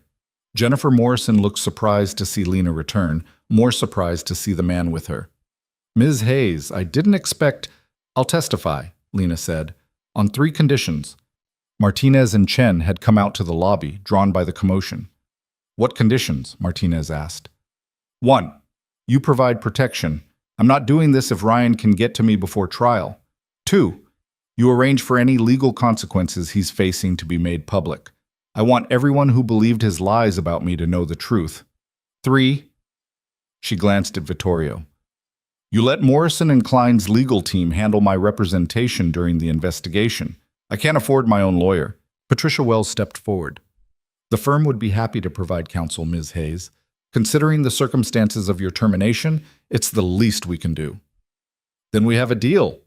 Martinez extended his hand. Lena shook it, feeling like she was signing away her safety, but unable to stop herself. The next 2 hours were a blur of paperwork and preliminary statements. Vittorio stayed in the lobby, a silent presence that Lena could feel even through closed doors. Knowing he was there made it easier to answer the hard questions, to explain exactly how Ryan had manipulated accounts, forged documents, convinced everyone he was the golden boy while stealing millions. By the time they finished, it was past noon and Lena felt like she'd run a marathon. Martinez walked her to the lobby. We'll be in touch about next steps. In the meantime, don't go anywhere alone. Don't talk to Ryan or anyone associated with him. And don't discuss the case with anyone outside your legal team. Understood. Vittorio stood when he saw her, his eyes scanning her face for signs of damage. We're done here? We're done. They didn't speak until they were back in the car, away from Morrison and Klein and its implications. I'm proud of you, Vittorio said finally. Don't be. I probably just made the stupidest decision of my life. Maybe, but it was your decision. That matters. He started the engine. Are you hungry? Starving, actually, but also exhausted and nauseous, and about 12 other things. Then we'll get food and go home. You need to rest. Home. He said it so casually, like his penthouse was already hers, like they were already a unit instead of 2 people still figuring each other out. They stopped at a place that specialized in healthy meals for pregnant women, which apparently was something that existed in whatever tax bracket Vittorio occupied. Lena ate grilled chicken and vegetables that tasted expensive while Vittorio made phone calls in Italian, his voice low and rapid. What was that about? Lena asked when he hung up. Security. I'm having someone watch your old apartment and the convenience store, anywhere Ryan might think to look for you. You think he'll come after me? I think he's a narcissist who just found out he's being investigated. Narcissists don't react well to being cornered. Better to be prepared. He took a bite of his own food. I'm also having someone look into his current residence, his routine, his known associates. If he makes a move toward you, we'll know before he gets close. That seems excessive. That seems prudent. There's a difference. They finished eating in silence. Lena's phone buzzed. A text from Jennifer Morrison thanking her for her cooperation and confirming that Patricia Wells would be in touch tomorrow. Then another text, this one from a number she didn't recognize. I know what you did. You're going to regret this. Her hands went cold. She showed the message to Vittorio. His expression went flat. Forward that to Martinez, then block the number. How did he get my number? He probably never deleted it, but he's stupid for making threats in writing. Vittorio took her phone, did something that made it buzz several times. I'm forwarding this to the FBI's cybercrime division. Texting threats related to a federal investigation is a crime. He just gave them another charge. Won't that make him angrier? Probably, which is why you're not going anywhere without me or my people until this is over. He handed back her phone. I mean it, Lena. Nowhere alone. Not even to the corner store. That's insane. I can't live like that. You can, and you will. At least until Ryan's in custody. His voice left no room for argument. I'm not risking you or the baby because you think I'm being paranoid. Lena wanted to argue, but the text message had rattled her more than she wanted to admit. Ryan had always been controlling, but this was different. This was threatening. They went back to the penthouse. Lena collapsed on the couch, suddenly so tired she could barely keep her eyes open. Vittorio disappeared into his office, voice carrying through the door as he made more calls. She must have dozed off because when she woke, the sun was lower in the sky and someone was knocking on the door. Lena sat up, disoriented, as Vittorio appeared from his office. Stay there, he said quietly. He checked something on his phone. Security camera, Lena realized, before opening the door. 3 women swept in, all talking at once in rapid Italian. They were clearly related to Vittorio. Same dark hair, same sharp features, same commanding presence. Vittorio, you bastardo, why didn't you tell us? The tallest one stopped mid-sentence when she saw Lena. Oh, you must be her. Her? Lena stood slowly. The woman who finally got our brother's attention. The speaker switched to English, accent thick but words clear. I'm Gabriella. These are my sisters, Isabella and Maria. We heard you're pregnant. Lena shot Vittorio a look. He had the grace to appear slightly uncomfortable. I may have mentioned it. Mentioned it? You called Gabriella at 6 a.m. ranting about becoming a father and expecting her not to tell the rest of us. Isabella, younger, with softer features, came forward and took Lena's hands. Congratulations. Also, our brother is an idiot. Has he proposed yet? We're not together like that, Lena managed. You're having his baby. You live in his apartment. What else would you call it? Maria, who seemed to be the youngest, was already examining Lena's face critically. You look exhausted. Are you eating enough? Vittorio, is she eating enough? She's standing right here, Lena said. And she has a voice, Gabriella said approvingly. Good. You'll need that with him. He likes to bulldoze people. I do not bulldoze, Vittorio protested. All 3 sisters laughed. It was clear they'd had this argument before. For the next 2 hours, Lena was swept up in a whirlwind of sisterly advice, interrogation disguised as friendly questions, and more food than 3 pregnant women could eat. The sisters had brought groceries, fresh pasta, vegetables, cheese, bread, and had taken over Vittorio's kitchen like they owned it. So how did you meet our brother? Gabriella asked while chopping vegetables. Hotel bar. 3 months ago. Lena saw no point in lying. One night stand that resulted in pregnancy. Very modern. Isabella didn't sound judgmental, just amused. And now he's claimed you. He hasn't claimed me, he's just helping because of the baby. Tesoro, our brother doesn't help anyone unless he wants to. If he's letting you live here, if he's feeding you and protecting you, it's because he wants you here. The baby is just an excuse. Maria handed her a glass of juice. Drink. You need vitamins. Lena drank, watching the sisters work together with practiced ease. They moved around each other without colliding, anticipating needs before they were spoken. It reminded her of her own family before the accident, the easy rhythm of people who knew each other completely. Don't overwhelm her, Vittorio said from the doorway. She's had a long day. We're not overwhelming, we're bonding. Gabriella pointed a wooden spoon at him. You should have told us sooner, we would have helped. I'm telling you now. After she's already moved in, after she's already pregnant. Very efficient, Fratello. Isabella's tone was dry. What's next? Secret wedding? There's no wedding, Lena said quickly. Yet, Maria added with a grin. Dinner was loud and chaotic, and exactly what Lena hadn't realized she needed. The sisters told stories about Vittorio as a child, how he'd been protective even then, getting into fights defending them at school. How he'd taken over their father's business at 25 when it became clear the old man was running it into the ground. Our father was not a good man, Gabriella said bluntly. He cared more about power than people. But Vittorio changed things when he took over, made the business more legitimate, stopped the worst of the violence. Not all of it, Vittorio said quietly. No, not all, but enough that we can sleep at night. Isabella reached across the table, squeezed his hand. You're better than him, better than he ever was. After dinner, the sisters insisted on cleaning up despite Lena's protests. When they finally left, with promises to visit again soon and threats of dire consequences if Vittorio didn't take care of her, the apartment felt too quiet. I'm sorry they ambushed you, Vittorio said. Don't be.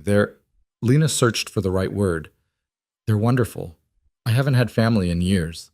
I forgot what it felt like. They liked you. I could tell. How? Because they would have been polite if they didn't. When my sisters like someone, they're loud about it. He started making tea without asking if she wanted any. How are you feeling? About today? Terrified. Like I just painted a target on my back. She accepted the tea he handed her. But also relieved. Like I'm finally doing something instead of just surviving. The SEC will protect you during the trial. But until then, you're vulnerable. Ryan knows you're cooperating. He'll try to discredit you or scare you into backing out. So what do? We make sure he can't get to you, and we prepare for whatever he tries. Vittorio sat beside her on the couch. I've dealt with men like Ryan before. Bullies who think money and connections make them untouchable. They fold when someone actually fights back. And if he doesn't fold, then I make him. No hesitation, no doubt.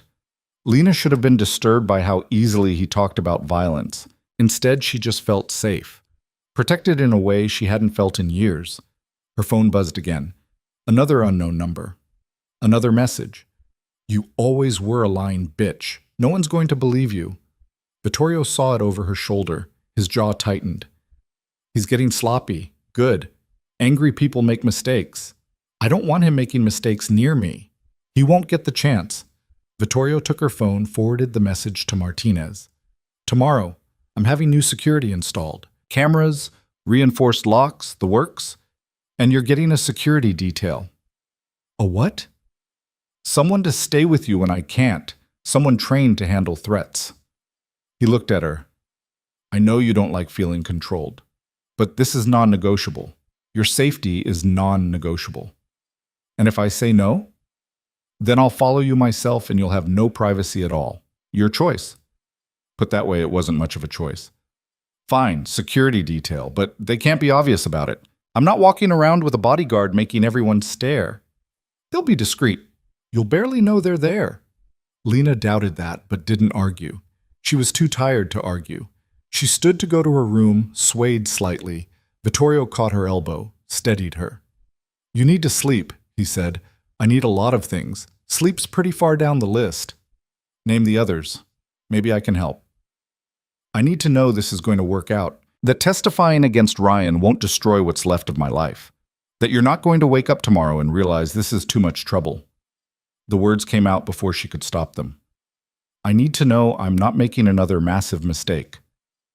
Vittorio's hands came up to frame her face, gentle despite their size. You're not a mistake. This baby isn't a mistake. Whatever happens with Ryan, whatever happens with the trial, we'll figure it out together, I promise. You can't promise that. I can, and I am. He leaned down, pressed his forehead to hers like he had the night before. I'm not going anywhere, Lena. Get used to it.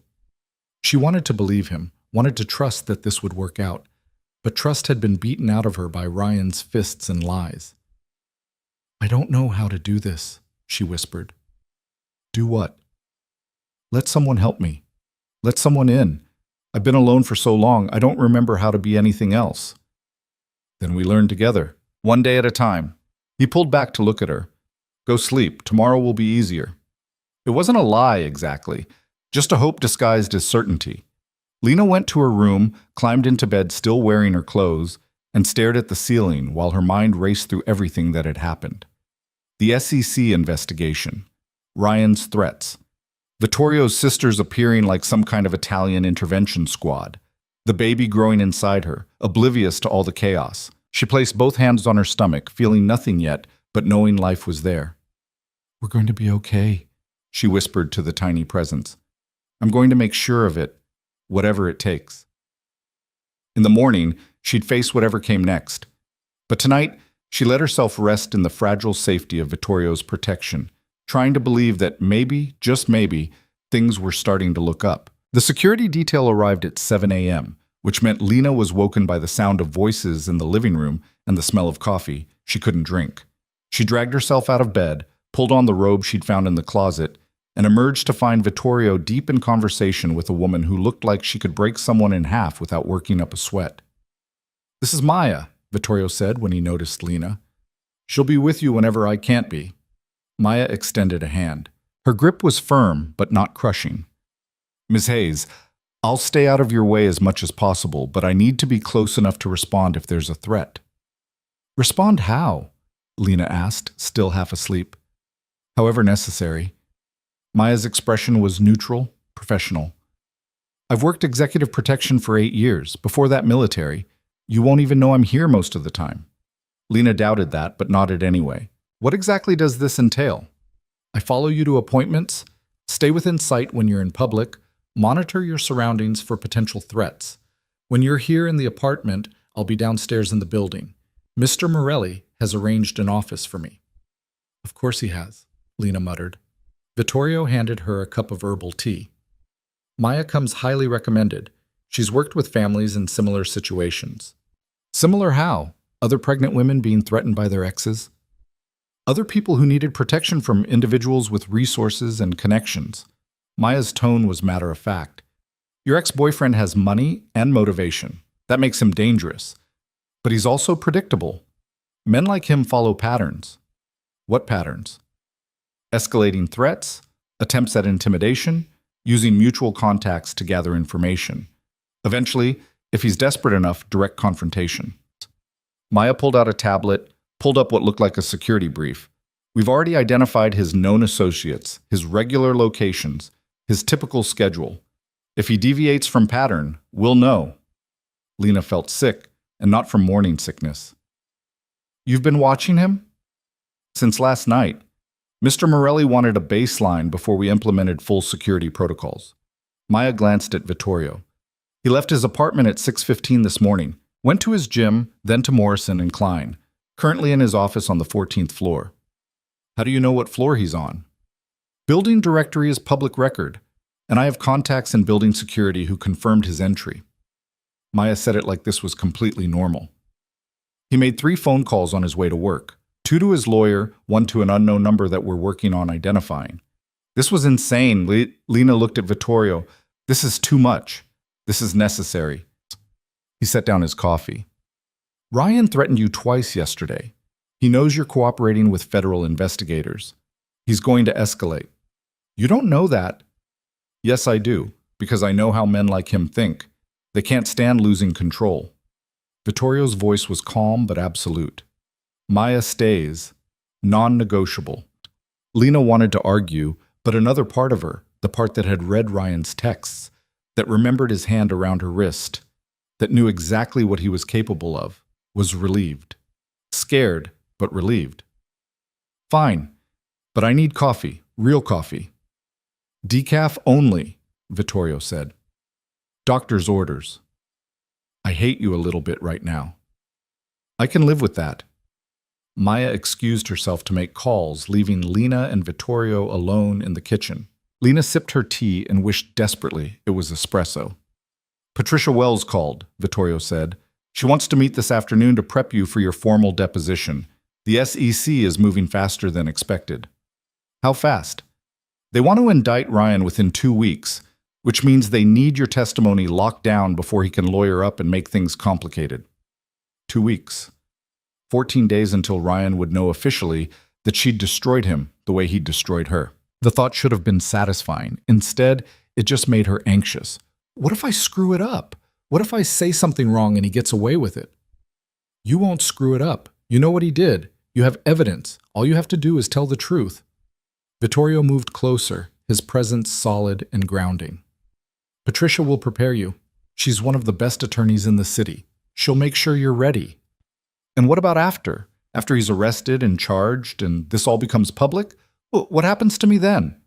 Then you start rebuilding, get your reputation back, figure out what you want to do next. He paused. Morrison and Klein offered you a settlement yesterday.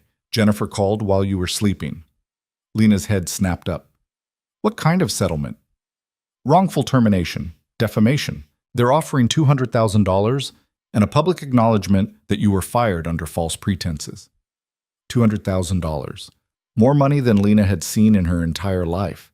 Enough to start over, to support herself and the baby without depending on anyone. Did you tell them to do that? She asked. No, they did it on their own, probably because they're terrified you'll sue them for more once this all comes out. Vittorio leaned against the counter. But you should take it. It's fair compensation for what they put you through. I don't want their money. I want them to admit what they did was wrong. They're offering to do that too.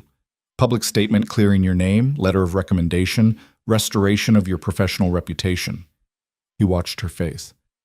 This is what justice looks like, Lena. It's not perfect, but it's real. She thought about it.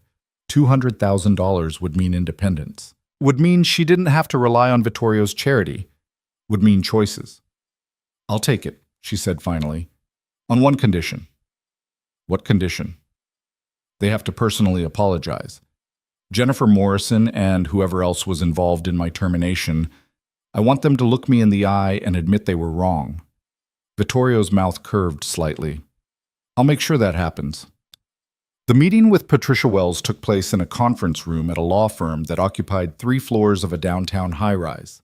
Maya came with them, staying in the lobby but visible through the glass walls. Patricia was already waiting, along with Agent Martinez and a woman Lena didn't recognize. Ms. Hayes, thank you for coming. This is Assistant U.S. Attorney Rebecca Chen. She'll be prosecuting the case against Ryan Cole. Rebecca Chen looked younger than Lena expected. Mid-30s, maybe, with sharp eyes and an air of barely contained energy. She shook Lena's hand firmly. I've reviewed your preliminary statement. It's solid, but I need to prepare you for what his defense is going to look like. They spent the next 3 hours going through every detail of Lena's relationship with Ryan, every interaction at Morrison and Klein, every piece of evidence she'd gathered. Rebecca played devil's advocate, asking the kind of hostile questions a defense attorney would ask. Isn't it true you had a romantic relationship with Mr. Cole? Yes. And that relationship ended badly? Yes. So you had personal reasons to want to damage his reputation? I had personal experience with his abuse. That's different from wanting revenge. But you were angry at him, angry enough to make accusations without proof. I had proof. His own transaction records. Which you accessed without authorization. Which I accessed as part of my job responsibilities. I was his team lead. I had authorization to review all accounts under my supervision. Rebecca nodded approvingly. Good. That's the line we need to maintain. You were doing your job. Everything you found was in the course of legitimate work responsibilities. The personal relationship is irrelevant to the evidence. They went through variations of the same questions until Lena's head pounded. By the time they finished, it was past 6, and she was exhausted. You did well, Patricia said as they wrapped up. You're going to be a strong witness. I don't feel strong. I feel like I'm about to throw up. That's normal. Testifying is nerve-wracking even when you're not pregnant and dealing with a threatening ex. Rebecca packed up her files. But you have something most witnesses don't. You have the truth on your side. That matters more than you think. Vittorio was waiting outside the conference room. He took one look at Lena's face and wrapped an arm around her shoulders. We're done for today. I need real food, Lena said. Not healthy food, not pregnancy food. Real, terrible, greasy food that will probably give me heartburn. Burgers? Yes. And fries. And a milkshake. They went to a diner that looked like it hadn't been updated since the 70s. Vinyl booths, checkered floors, a jukebox in the corner, playing oldies. Maya took a booth nearby, close enough to intervene but far enough to give them privacy. Lena ordered a cheeseburger with everything and didn't care that Dr. Reeves would probably disapprove. Vittorio ordered the same, plus onion rings he didn't ask if she wanted but pushed toward her anyway. "How are you holding up?" he asked when the food arrived. "I'm tired of people asking me that." She bit into her burger, closed her eyes in appreciation. "But honestly, I'm scared, I'm angry, and I'm so tired of being either of those things." "What else are you feeling?" "What is this? Therapy?" "It's me trying to understand what you need." Lena set down her burger. "I need to know this is going to be worth it. The testifying against Ryan won't just make everything worse, that I'm not going to end up right back where I started, alone and broke and invisible." "You're not alone, and you're not going to be broke. Morrison and Klein's settlement takes care of that. Money doesn't fix everything." "No, but it fixes a lot of things. He stole one of her fries, and you're not invisible. Not to me. Not to my sisters, who are already planning the baby shower despite me telling them it's too early. Not to the people who are working to make sure Ryan faces consequences." "Your sisters want to throw me a baby shower?" "They want to do a lot of things. I've been fielding texts all day." He pulled out his phone, showed her the screen. "Gabriella wants to know if you need baby furniture. Isabella wants to take you shopping for maternity clothes. Maria wants to set up a nursery. I told them to slow down, but they're not listening." Lena felt something warm and unfamiliar spread through her chest. "They barely know me. They know you're important to me. That's enough for them." He said it simply, like it was obvious, like her importance was a settled fact. "I'm not used to this," Lena said quietly. "People caring, people showing up for years. It's just been me." "Get used to it, because they're not going away. None of us are." They finished eating in comfortable silence. On the way back to the car, Lena's phone rang. Unknown number. Her stomach dropped. "Don't answer it," Vittorio said. "I have to. It could be the SEC or—" "It's not. It's him." He took the phone from her hand, answered it himself, put it on speaker. "This is Vittorio Morelli. Whatever you're calling to say, you can say it to me." A pause. Then Ryan's voice, tight with barely controlled rage. "Who the hell are you?" "The person who's going to make sure you pay for every threat, every lie, every time you laid hands on her." Vittorio's tone was conversational, almost pleasant. "Keep calling, keep texting. Every piece of evidence makes the prosecutor's case stronger." "You don't know who you're dealing with." "I know exactly who I'm dealing with. A trust fund coward who thinks money makes him untouchable. But money only protects you until someone with more money decides you're not worth protecting." Vittorio smiled, cold and sharp. "And I have significantly more money than you, Ryan, along with significantly fewer scruples about how I use it." "Is that a threat?" "It's a promise. Stay away from Lena. Stop calling. Stop texting. Disappear until your trial, and maybe you'll only face embezzlement charges. Keep harassing her, and I'll make sure every illegal thing you've ever done comes to light. Tax evasion, money laundering, that DUI. You paid someone to cover up 3 years ago. All of it." Silence on the other end. Then, "You're bluffing." "Am I? You want to test that theory?" Vittorio's voice dropped lower, more dangerous. "I bury people like you for breakfast, Ryan. People who think they're powerful because they can bully women and steal from their employers.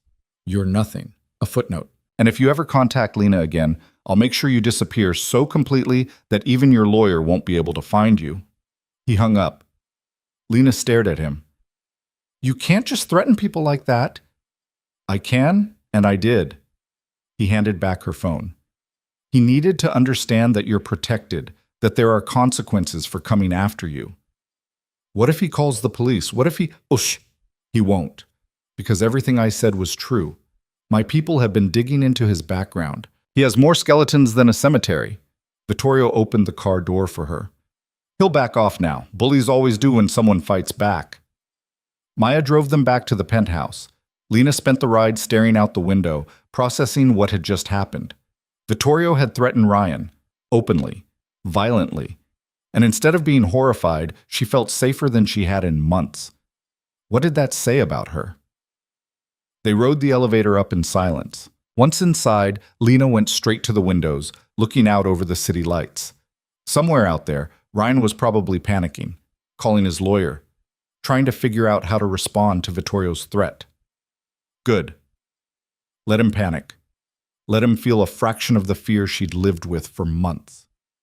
You shouldn't have said those things, she said without turning around. Probably not. Vittorio came to stand beside her. But I'm not sorry I did.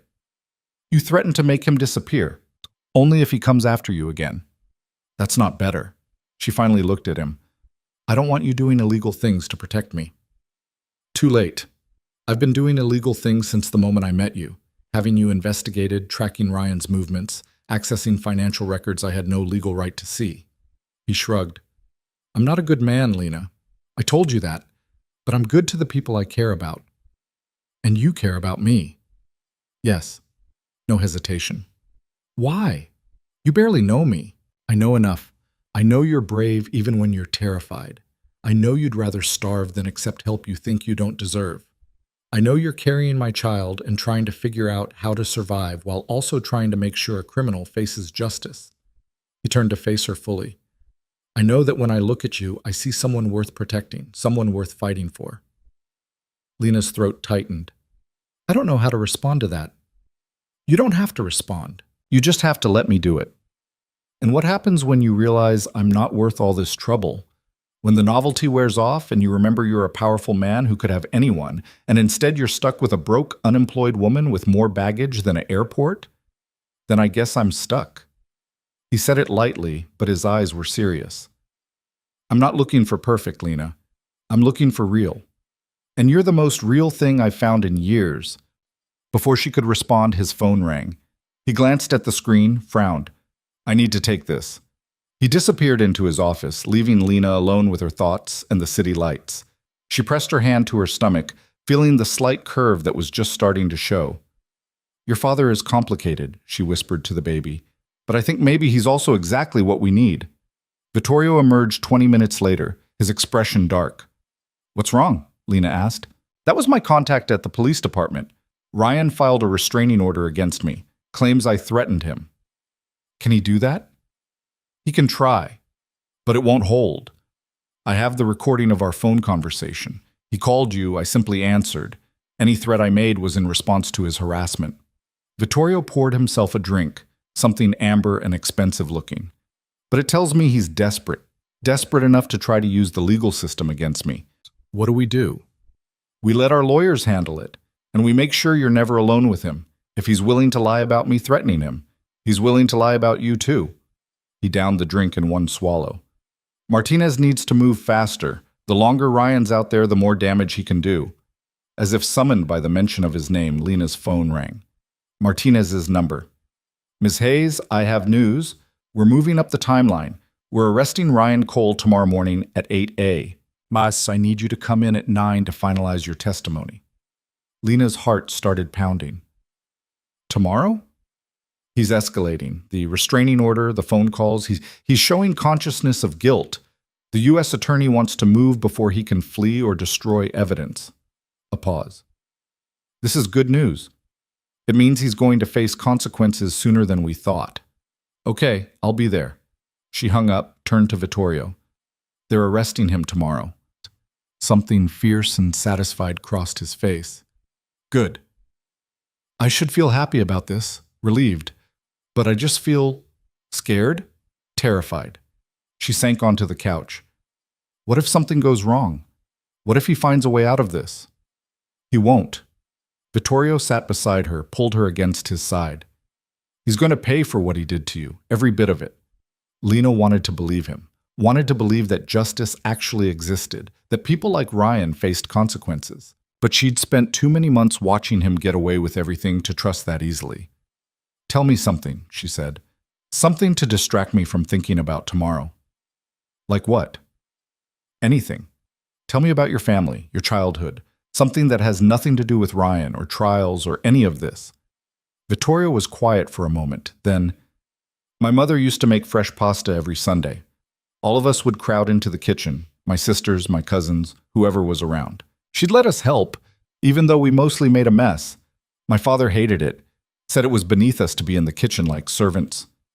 But she did it anyway. She did it anyway. Said that a family that doesn't eat together falls apart. His voice softened with memory. She died when I was 19. Cancer, fast and brutal.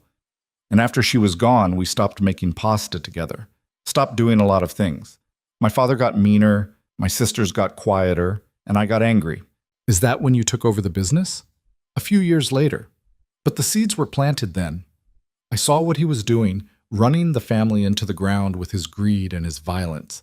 I knew if someone didn't stop him, we'd all end up dead or in prison. He shifted, his arm tightening around her. So I stopped him, forced him out, took control, made different choices. Do you regret it? Sometimes. The choices I made to get here, they cost me things. Cost me parts of myself I'll never get back. He looked down at her. But if I hadn't made those choices, I wouldn't be here now. Wouldn't have found you. Wouldn't be about to become a father. So no, I don't regret it. Lena settled deeper against him, letting his warmth and solidity ground her. Tomorrow, Ryan would be arrested. Tomorrow, everything would change. But tonight, she could rest here, safe and protected, and let someone else carry the weight for a little while. Thank you, she said quietly. For what? For answering my phone, for threatening Ryan, for making me feel like maybe I'm not completely alone in this. You're not alone. You're never going to be alone again. He pressed a kiss to the top of her head, gentle and unexpected. Get some sleep. Tomorrow's going to be a long day. Lena knew she should go to her room, knew she should maintain some distance, some independence. But she was so tired of being independent, of being strong, of being alone. So instead, she stayed exactly where she was, curled against Vittorio's side, and let herself believe that maybe this could work, that maybe they could build something real out of this chaos. Outside the windows, the city continued its endless motion, indifferent to the small dramas playing out in its towers. But inside the penthouse, something was shifting, something fragile and new and terrifying in its potential. Lena fell asleep there on the couch, Vittorio's arm around her, his heartbeat steady beneath her ear. And for the first time in months, she slept without nightmares.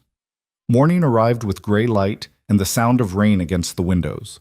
Lena woke disoriented, still on the couch, covered with a blanket she didn't remember pulling over herself. Vittorio was gone, but she could hear him in the kitchen. She checked her phone, 7:30. In 30 minutes, federal agents would arrest Ryan Cole. The thought made her stomach churn. Coffee's ready, Vittorio called. Decaf. Still hate you for that, she called back, but got up and went to the kitchen anyway. He handed her a mug and a plate of toast. Eat. You need to keep your strength up. I'm not hungry. Eat anyway. Doctor's orders. She ate because arguing took energy she didn't have. The toast settled her stomach slightly, though anxiety still twisted her insides. At 8 o'clock, Vittorio's phone rang. He listened for a moment, then nodded. Understood, thank you. He hung up. It's done. Ryan's in custody. Just like that. After months of fear and harassment and threats, it was over. Ryan Cole was under arrest. Lena should have felt relief, victory, something. Instead, she just felt numb. How do you feel? Vittorio asked. I don't know. Empty, maybe? She set down her mug. I thought I'd feel different. Vindicated or satisfied or something. But I just feel tired. That's normal. Justice doesn't always feel the way we think it will. Does it ever feel good? In your experience? Sometimes. When the punishment fits the crime. When people get what they actually deserve. He came around the counter, tipped her chin up so she had to look at him. Ryan's going to prison. He's going to lose everything he cared about. His reputation, his money, his freedom. That's as close to justice as the system gets. And what about us? What happens now? Now we wait for the trial. You testify. He gets convicted. And then we move on with our lives. Just like that? Just like that. He said it with absolute certainty, like the future was already written and he'd read ahead to make sure it worked out. Lena wished she could believe him, wished she could see past the fear and exhaustion to whatever came next. But right now, all she could see was today. This moment, this man who'd inserted himself into her life and refused to leave. I need to get ready, she said. Martinez wants me there at 9. I'll drive you. You don't have to... I'm driving you. No room for argument. They arrived at the federal building at 8:50. Maya was already there, having driven separately. Together, the three of them went inside, through security, up to the U.S. Attorney's office. Martinez met them in the lobby. "Ms. Hayes, thank you for coming. This shouldn't take long. We just need to go through your testimony one more time now that the arrest has been made." "Is he here, Ryan?" "Different building. He's being processed at the detention center." Martinez led them to a conference room. "You won't have to see him until the trial." The relief that washed through Lena was almost physical. She wouldn't have to face him today. Wouldn't have to see his face when he realized she'd really done it. The meeting took 2 hours. More questions, more preparation, more explanations of what the trial would look like. By the time they finished, Lena felt wrung out.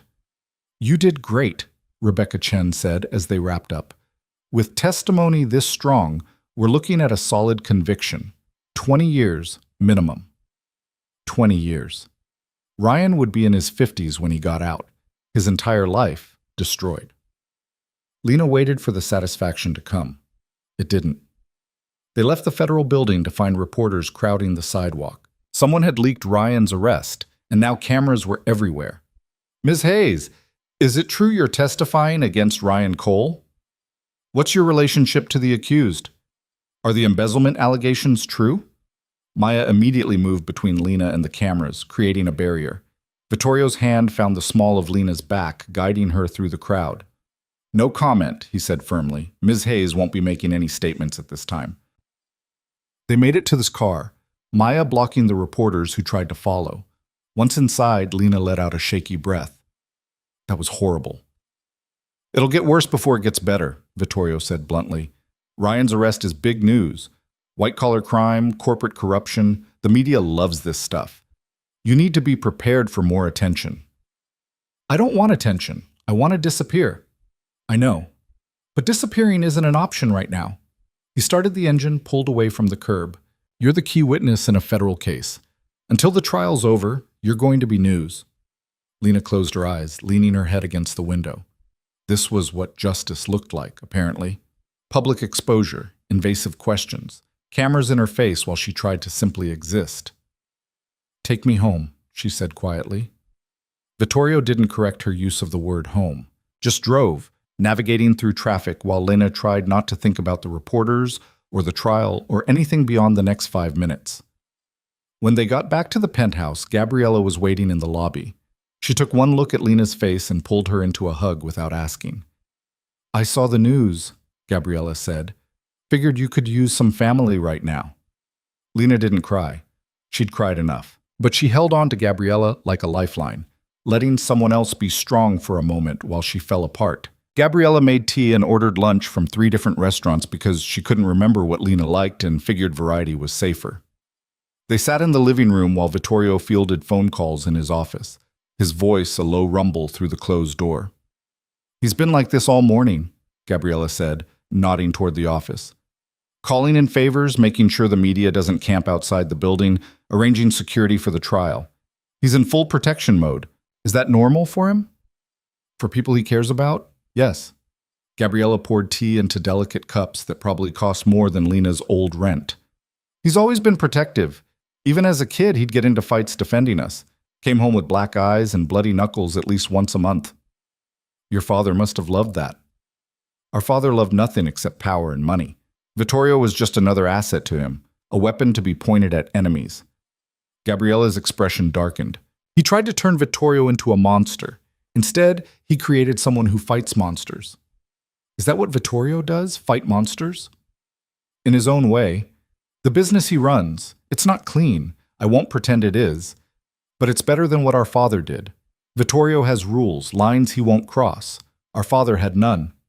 She looked at Lena directly. "My brother is a good man in a bad world.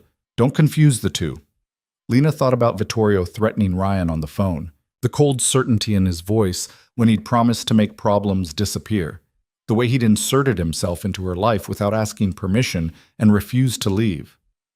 "I don't know if he's good or not," Lena said honestly, "but I know he makes me feel safe, and I haven't felt safe in a long time." "Then that's enough to start with," Gabriella smiled. "The rest you'll figure out together."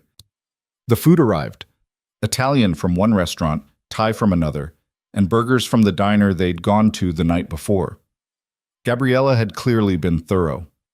They were halfway through lunch when Vittorio emerged from his office, looking tired in a way Lena hadn't seen before. He sat heavily on the couch beside her. Martinez called. Ryan's lawyer is trying to get the charges reduced. Claims the evidence was obtained illegally. Lena's stomach dropped. Can he do that? He can try. But Martinez says it won't work. The evidence came from Morrison and Klein's own servers and your work computer. Nothing illegal about that. Vittorio rubbed his face. His lawyer's just throwing everything at the wall to see what sticks. Standard defense strategy. What if something does stick? What if they find a way to get the evidence thrown out? They won't. Rebecca Chen is too good for that. He looked at the spread of food, raised an eyebrow at his sister. Planning to feed an army? Planning to make sure she eats something she actually wants. Gabriella pushed a plate toward him. You look terrible. When did you last sleep? I'll sleep when this is over. Vittorio, I'm fine. His tone said the discussion was closed. To Lena, I need you to stay inside for the next few days. No going out, not even with Maya. The media is going to be watching for you. I can't just hide in here forever. Not forever, just until the trial. It's 3 weeks away. You can handle 3 weeks. 3 weeks of being trapped in this apartment, no matter how nice it was. 3 weeks of waiting for the other shoe to drop. Lena wanted to argue but didn't have the energy. Fine. 3 weeks. Gabriella stayed until evening, filling the apartment with chatter about her kids and her husband's terrible golf game and her ongoing war with the PTA president. Normal things that had nothing to do with trials or arrests or the baby growing inside Lena's body. It was exactly what Lena needed, a reminder that life continued outside this crisis, that normal existed somewhere, even if she couldn't reach it yet. After Gabriella left, Lena found Vittorio on the balcony, despite the cold. He stood at the railing, staring out at the city lights, a glass of whiskey in his hand. You should be inside, he said without turning around. It's too cold for you. I'm fine. Needed air. She came to stand beside him, pulling her sweater tighter. Your sister thinks you're working too hard. My sister thinks everyone works too hard. She didn't speak to me for a month when I missed her son's birthday party. Why did you miss it? Because I was handling a situation that couldn't wait. He finally looked at her. A rival family thought they could move into our territory. I had to make sure they understood that wasn't going to happen. How did you make them understand? Do you really want to know? Lena thought about it. Did she? Did she want to know the details of what Vittorio did in the shadows, the violence he wielded to maintain control? No, she said finally. I don't think I do. Smart. He drained his glass. I'm not proud of everything I've done, the things I've had to do to build this life, to protect my family. Some of them keep me up at night, but I'd do them again if I had to. That's who I am. And who are you trying to be, for the baby? The question seemed to catch him off guard. He turned to face her fully, leaning against the railing. Better. Someone who doesn't solve every problem with threats and violence. Someone our child can look up to without being ashamed. You think the baby will be ashamed of you? I think if I don't change, they should be. His voice was rough with something Lena couldn't quite identify. I want to be the kind of father who's there for school plays and birthday parties, who teaches them to be strong but also kind, who shows them that power doesn't have to mean fear. That's not the man you are now. I don't know what man I am now. I'm still figuring it out. He reached out, tucked a strand of hair behind her ear. The gesture was tender, unexpected. But I know I want to be better, for you, for the baby, for myself. Lena's breath caught. You don't have to change for me. Maybe not, but I want to anyway. His hand lingered on her cheek. You make me want to be someone worthy of the way you look at me. And how do I look at you? Like you're trying to decide if I'm a monster or a man. Like you want to believe I'm the latter, but you're scared you're wrong. His thumb brushed across her cheekbone. I'm both, Lena. I've done monstrous things, but I'm trying to be better. That has to count for something. It does. She covered his hand with hers. It counts for everything. He leaned down slowly, giving her time to pull away, to say no, to stop this before it became something neither of them could take back. Lena didn't pull away. Instead, she rose on her toes and met him halfway. The kiss was gentle at first, testing, questioning. Then deeper as Lena's hands found his shoulders and his arms wrapped around her waist, careful of her stomach, protective even in desire. It felt like coming home, like finding something she'd been searching for without knowing she'd lost it. When they finally broke apart, both breathing hard, Vittorio rested his forehead against hers.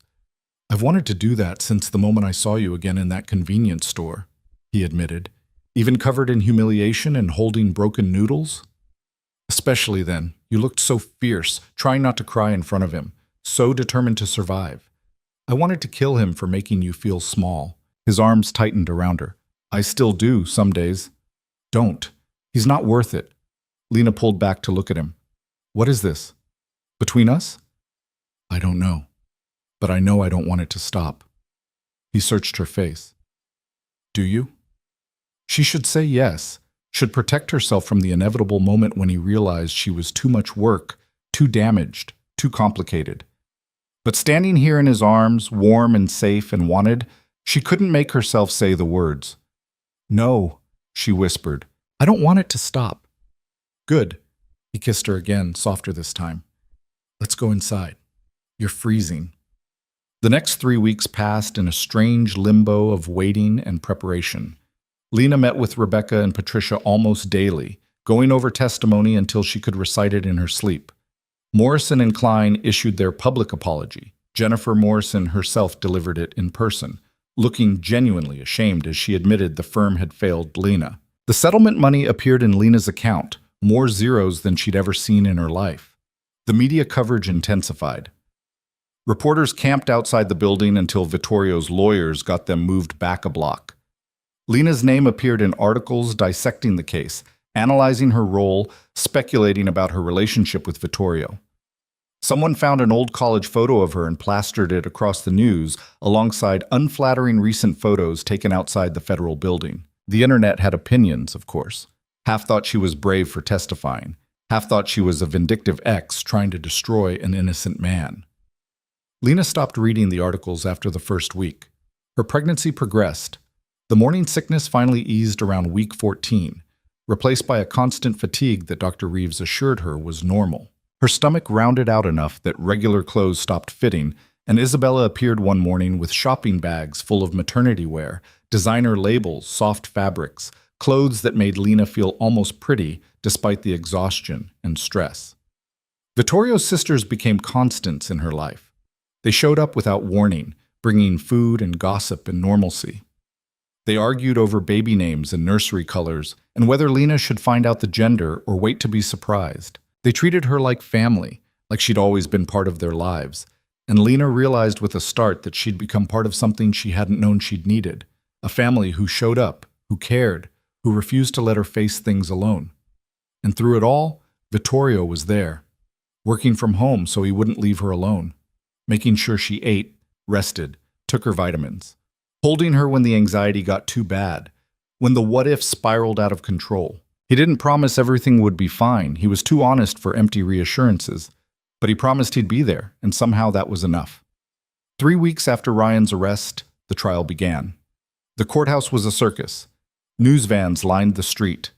Protesters held signs, some supporting Lena, others proclaiming Ryan's innocence. The security to get inside was intense.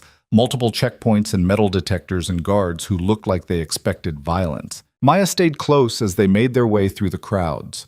Vittorio walked beside Lena, his hand on her back, his presence a shield between her and the chaos. Rebecca met them at the courtroom doors. "You ready?" she asked Lena. "No, but I don't think I'll ever be ready for this." "That's normal. Just tell the truth. That's all you need to do." The courtroom was smaller than Lena expected. Rows of wooden benches, harsh fluorescent lighting, the judge's bench looming at the front. And there, at the defense table, sat Ryan Cole. He looked thinner than she remembered, paler. His expensive suit couldn't hide the fact that he'd lost weight, that his eyes were shadowed with sleepless nights. When he saw her, something flickered across his face. Anger, maybe, or fear. Lena looked away. He didn't deserve her attention anymore. The trial lasted 4 days. Lena testified on day 2, walking to the witness stand on shaking legs while every eye in the courtroom tracked her movements. Ryan's lawyer tried to rattle her, asking pointed questions about their relationship, about her mental health, about whether she'd really acted out of integrity or revenge. "Isn't it true you had a nervous breakdown after being fired from Morrison and Klein?" the lawyer asked. "I had a difficult time, yes. I was fired unjustly and blacklisted from my industry. That tends to affect a person's mental health. And isn't it true you've held a grudge against Mr. Cole ever since?" "I've held him accountable for his actions. That's not the same as a grudge." "But you wanted revenge, wanted to see him punished." "I wanted justice. There's a difference." The lawyer tried several more approaches, but Lena didn't break. She told the truth about finding the discrepancies, about reporting them, about Ryan's retaliation. She produced emails, transaction records, documentation of everything she'd witnessed. And when the lawyer finally sat down, looking frustrated, Lena caught Rebecca's slight nod of approval. The rest of the trial was testimony from forensic accountants, FBI agents who'd traced the money, former Morrison and Klein employees who'd noticed Ryan's suspicious behavior but been too afraid to report it. The evidence was overwhelming. By day 4, even Ryan's lawyer looked defeated. The jury deliberated for 6 hours. Lena spent them in a private room with Vittorio, unable to eat, unable to sit still. She paced while he worked on his laptop, trying to distract himself, neither of them succeeding. When the bailiff finally called them back, Lena's hands were shaking so badly that Vittorio had to help her stand. The jury filed in, faces carefully neutral. The judge asked if they'd reached a verdict. "We have, Your Honor." "On the charge of embezzlement in the first degree, how do you find?" "Guilty." "On the charge of wire fraud?" "Guilty." "On the charge of money laundering?" "Guilty." "Guilty on all counts. 23 separate charges, every single one a conviction. The maximum sentence was 30 years in federal prison." Lena heard the verdicts through a strange fog. Beside her, Vittorio's hand found hers and squeezed. At the defense table, Ryan had gone white, his lawyer already whispering urgently about appeals. The judge set sentencing for 3 weeks out. Court was adjourned. And just like that, it was over. Ryan was led away in handcuffs. He looked at Lena one last time as he passed, and for a moment their eyes met. She saw in his face the realization that he'd lost everything: his freedom, his reputation, his future. All gone because he'd underestimated her. Lena felt no satisfaction, no triumph, just exhaustion and relief that it was finally done. Outside the courthouse, reporters swarmed. Maya and Vittorio created a barrier while Rebecca made a brief statement about justice being served. Lena said nothing, just let herself be guided to the car and driven away from the cameras and questions and chaos.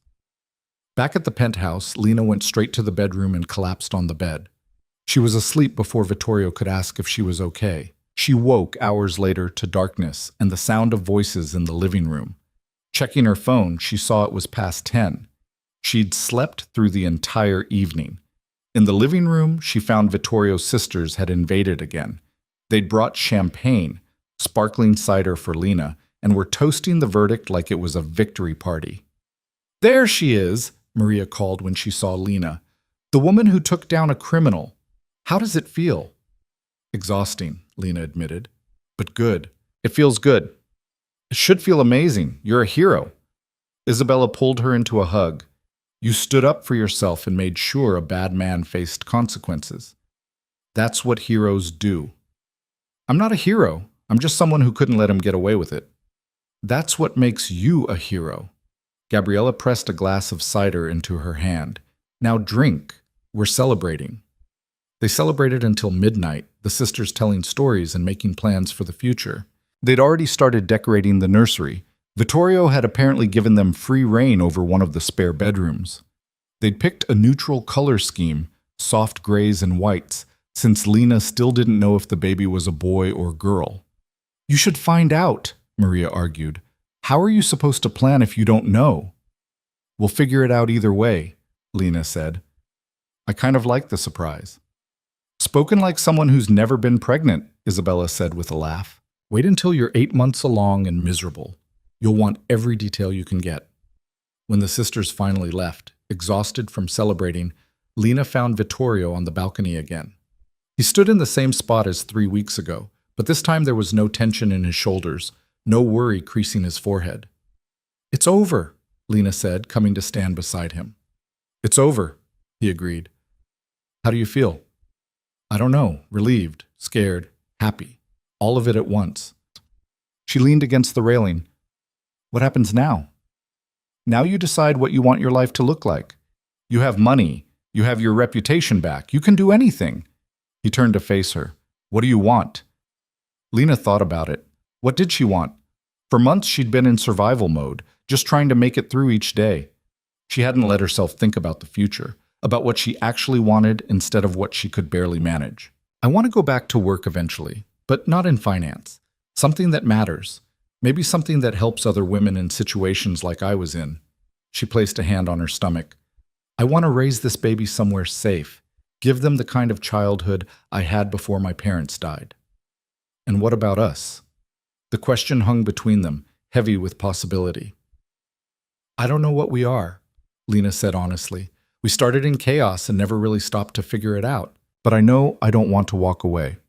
I know that when I think about the future, you're in it. That's enough for me." He pulled her close, wrapping his arms around her carefully. "We'll figure out the rest as we go."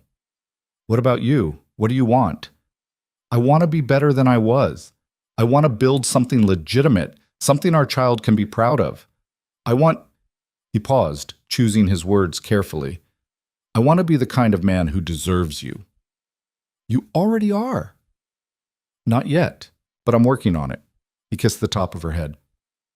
"I've started transitioning some of the family business, moving away from the gray areas into things that are fully legal.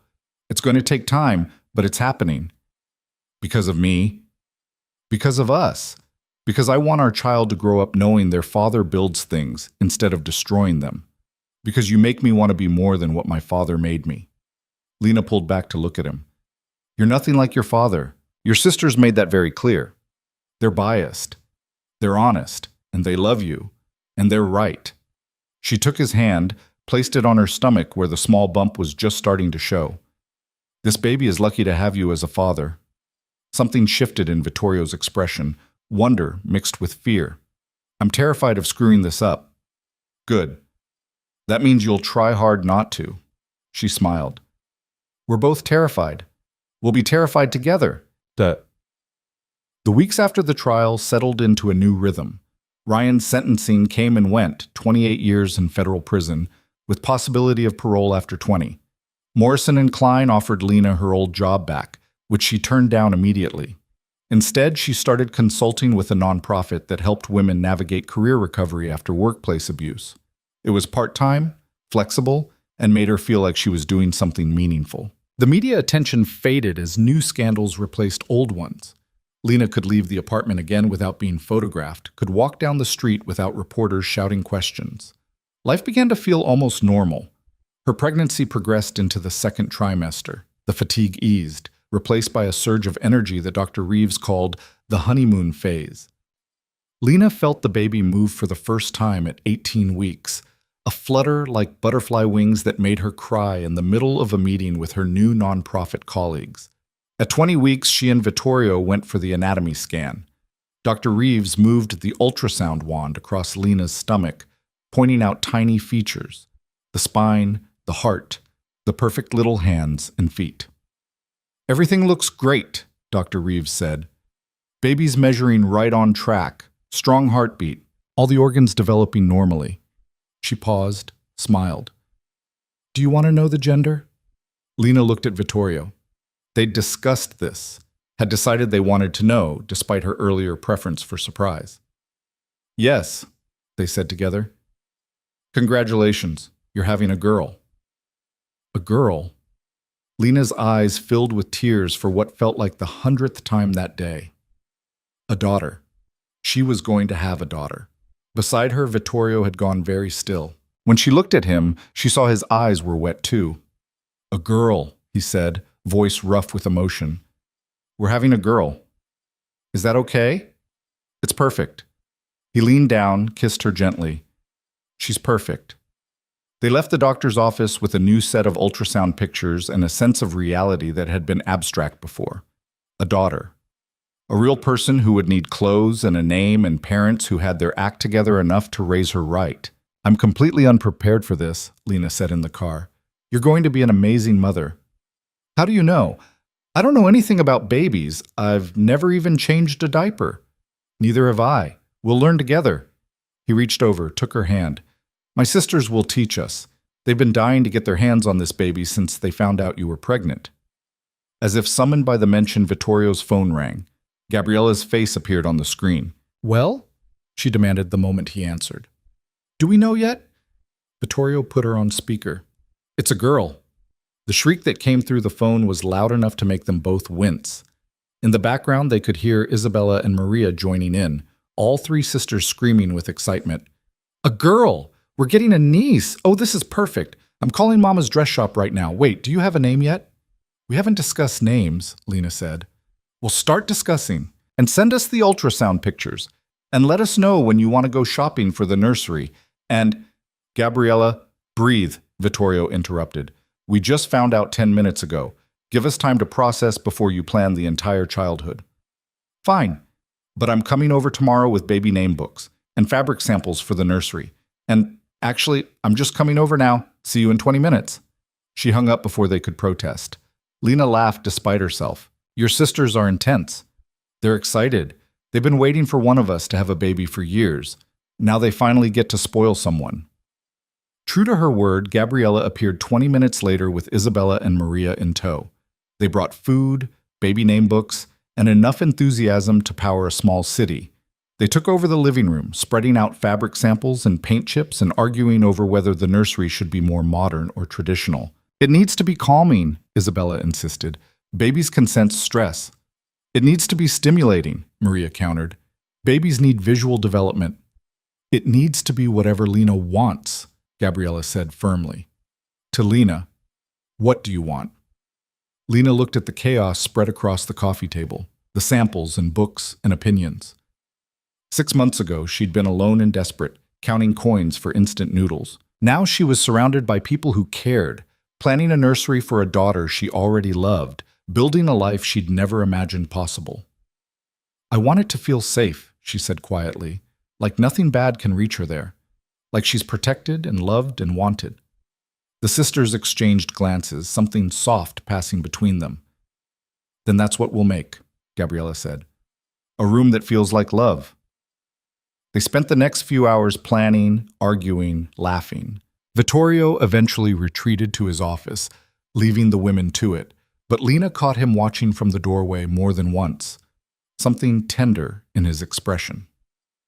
That night, after the sisters left and the apartment fell quiet, Lena stood in the empty room that would become the nursery.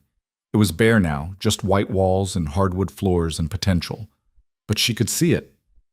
Could see the crib in the corner, the rocking chair by the window, the shelves full of books they'd read together. Could see herself walking the floors at 3 a.m., soothing a crying baby, exhausted but happy.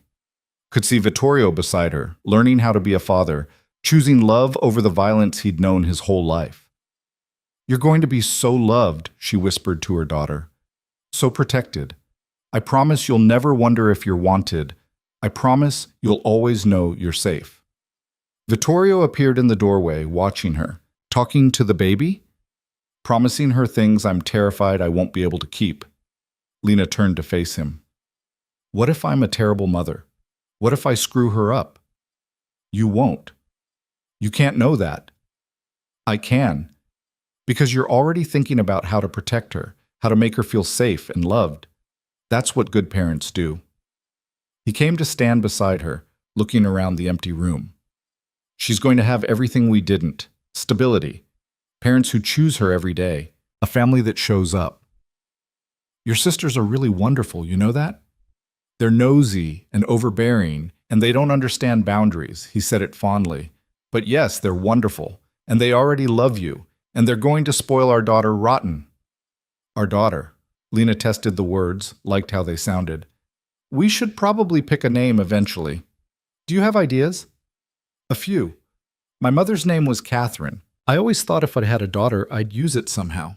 She paused. What about you? My mother was Sophia.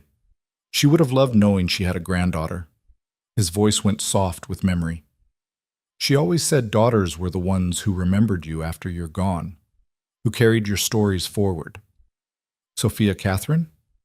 Sophia Catherine Morelli. He said it slowly, testing it. It's perfect. And it was. Standing in that empty room with Vittorio beside her and their daughter growing strong inside her, Lena felt something click into place. This was her family now. Complicated and unconventional and born from chaos, but real. Hers. The next 4 months passed faster than Lena expected. Her stomach grew round and heavy. Sophia kicked and hiccuped and kept her up at night, already demanding attention. The nursery came together, soft gray walls, white furniture, shelves that Vittorio's sisters filled with books and toys before Sophia was even born. Morrison and Klein settled their lawsuit with several other former employees who'd been silenced by Ryan.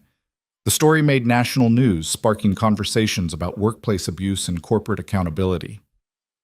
Lena was invited to speak on panels, to share her story with other women who'd faced similar situations. She said yes to some, no to others, learning to protect her energy while still using her voice.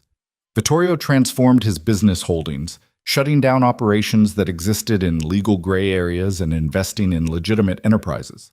Construction, real estate development, technology startups.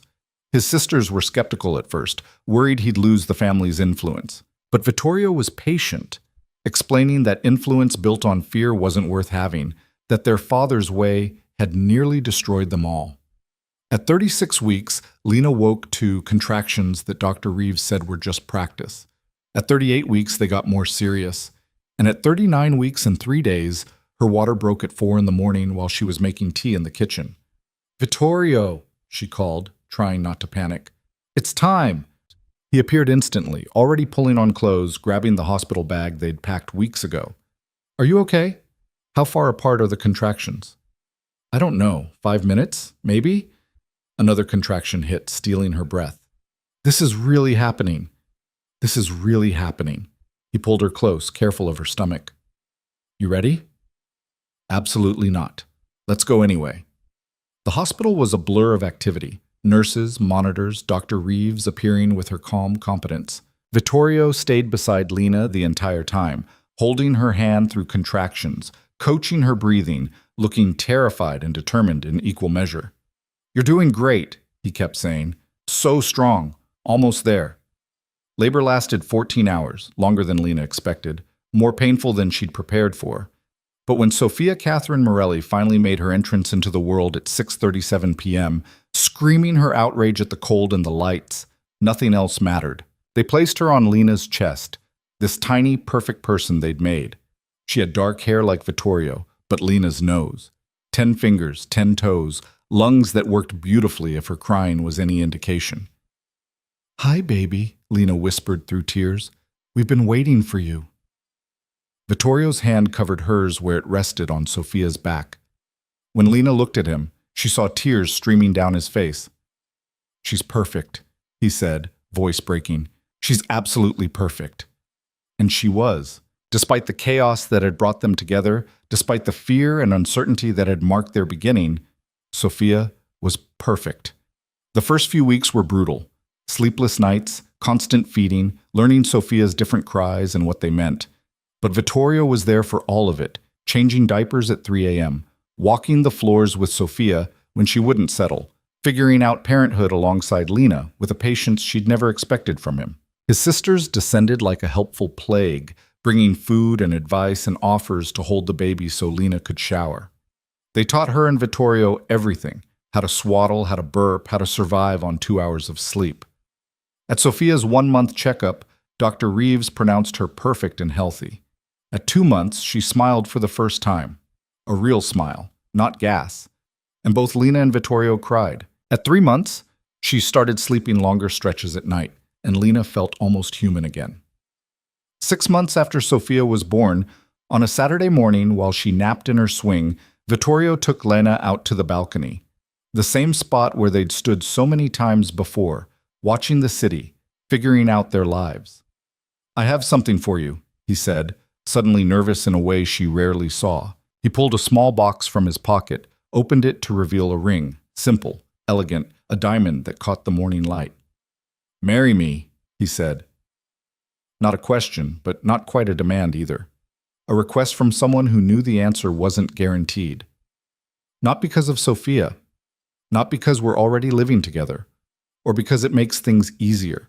Marry me because I love you, because I want to spend the rest of my life figuring things out with you, because you make me want to be better and I want to spend every day trying to deserve you.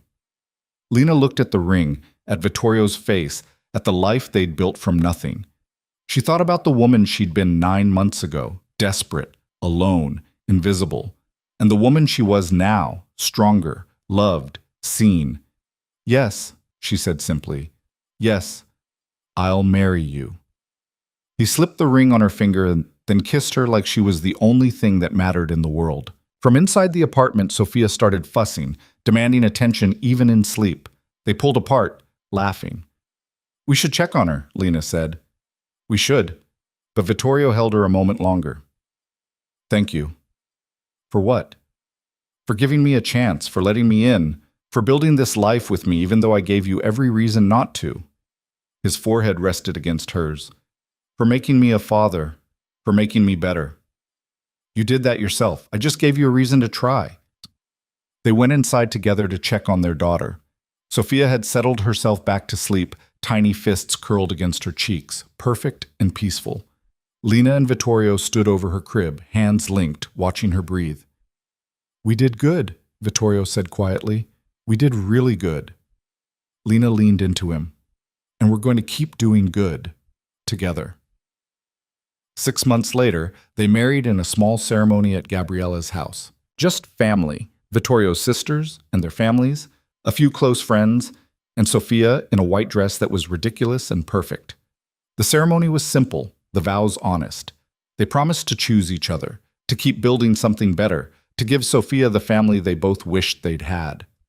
After the ceremony, while guests mingled and Sophia charmed everyone, Lena found a quiet moment on Gabriella's back porch. She looked at her ring, at the party visible through the windows, at the life she'd built from the ashes of her old one. A year ago, she'd been in a convenience store counting coins, humiliated and desperate. Now she was married to a man who'd moved heaven and earth to protect her. She had a daughter who was healthy and happy. She had sisters-in-law who'd become her family. She had work that mattered, money in the bank, a future that looked nothing like she'd expected, but everything she'd needed. There you are.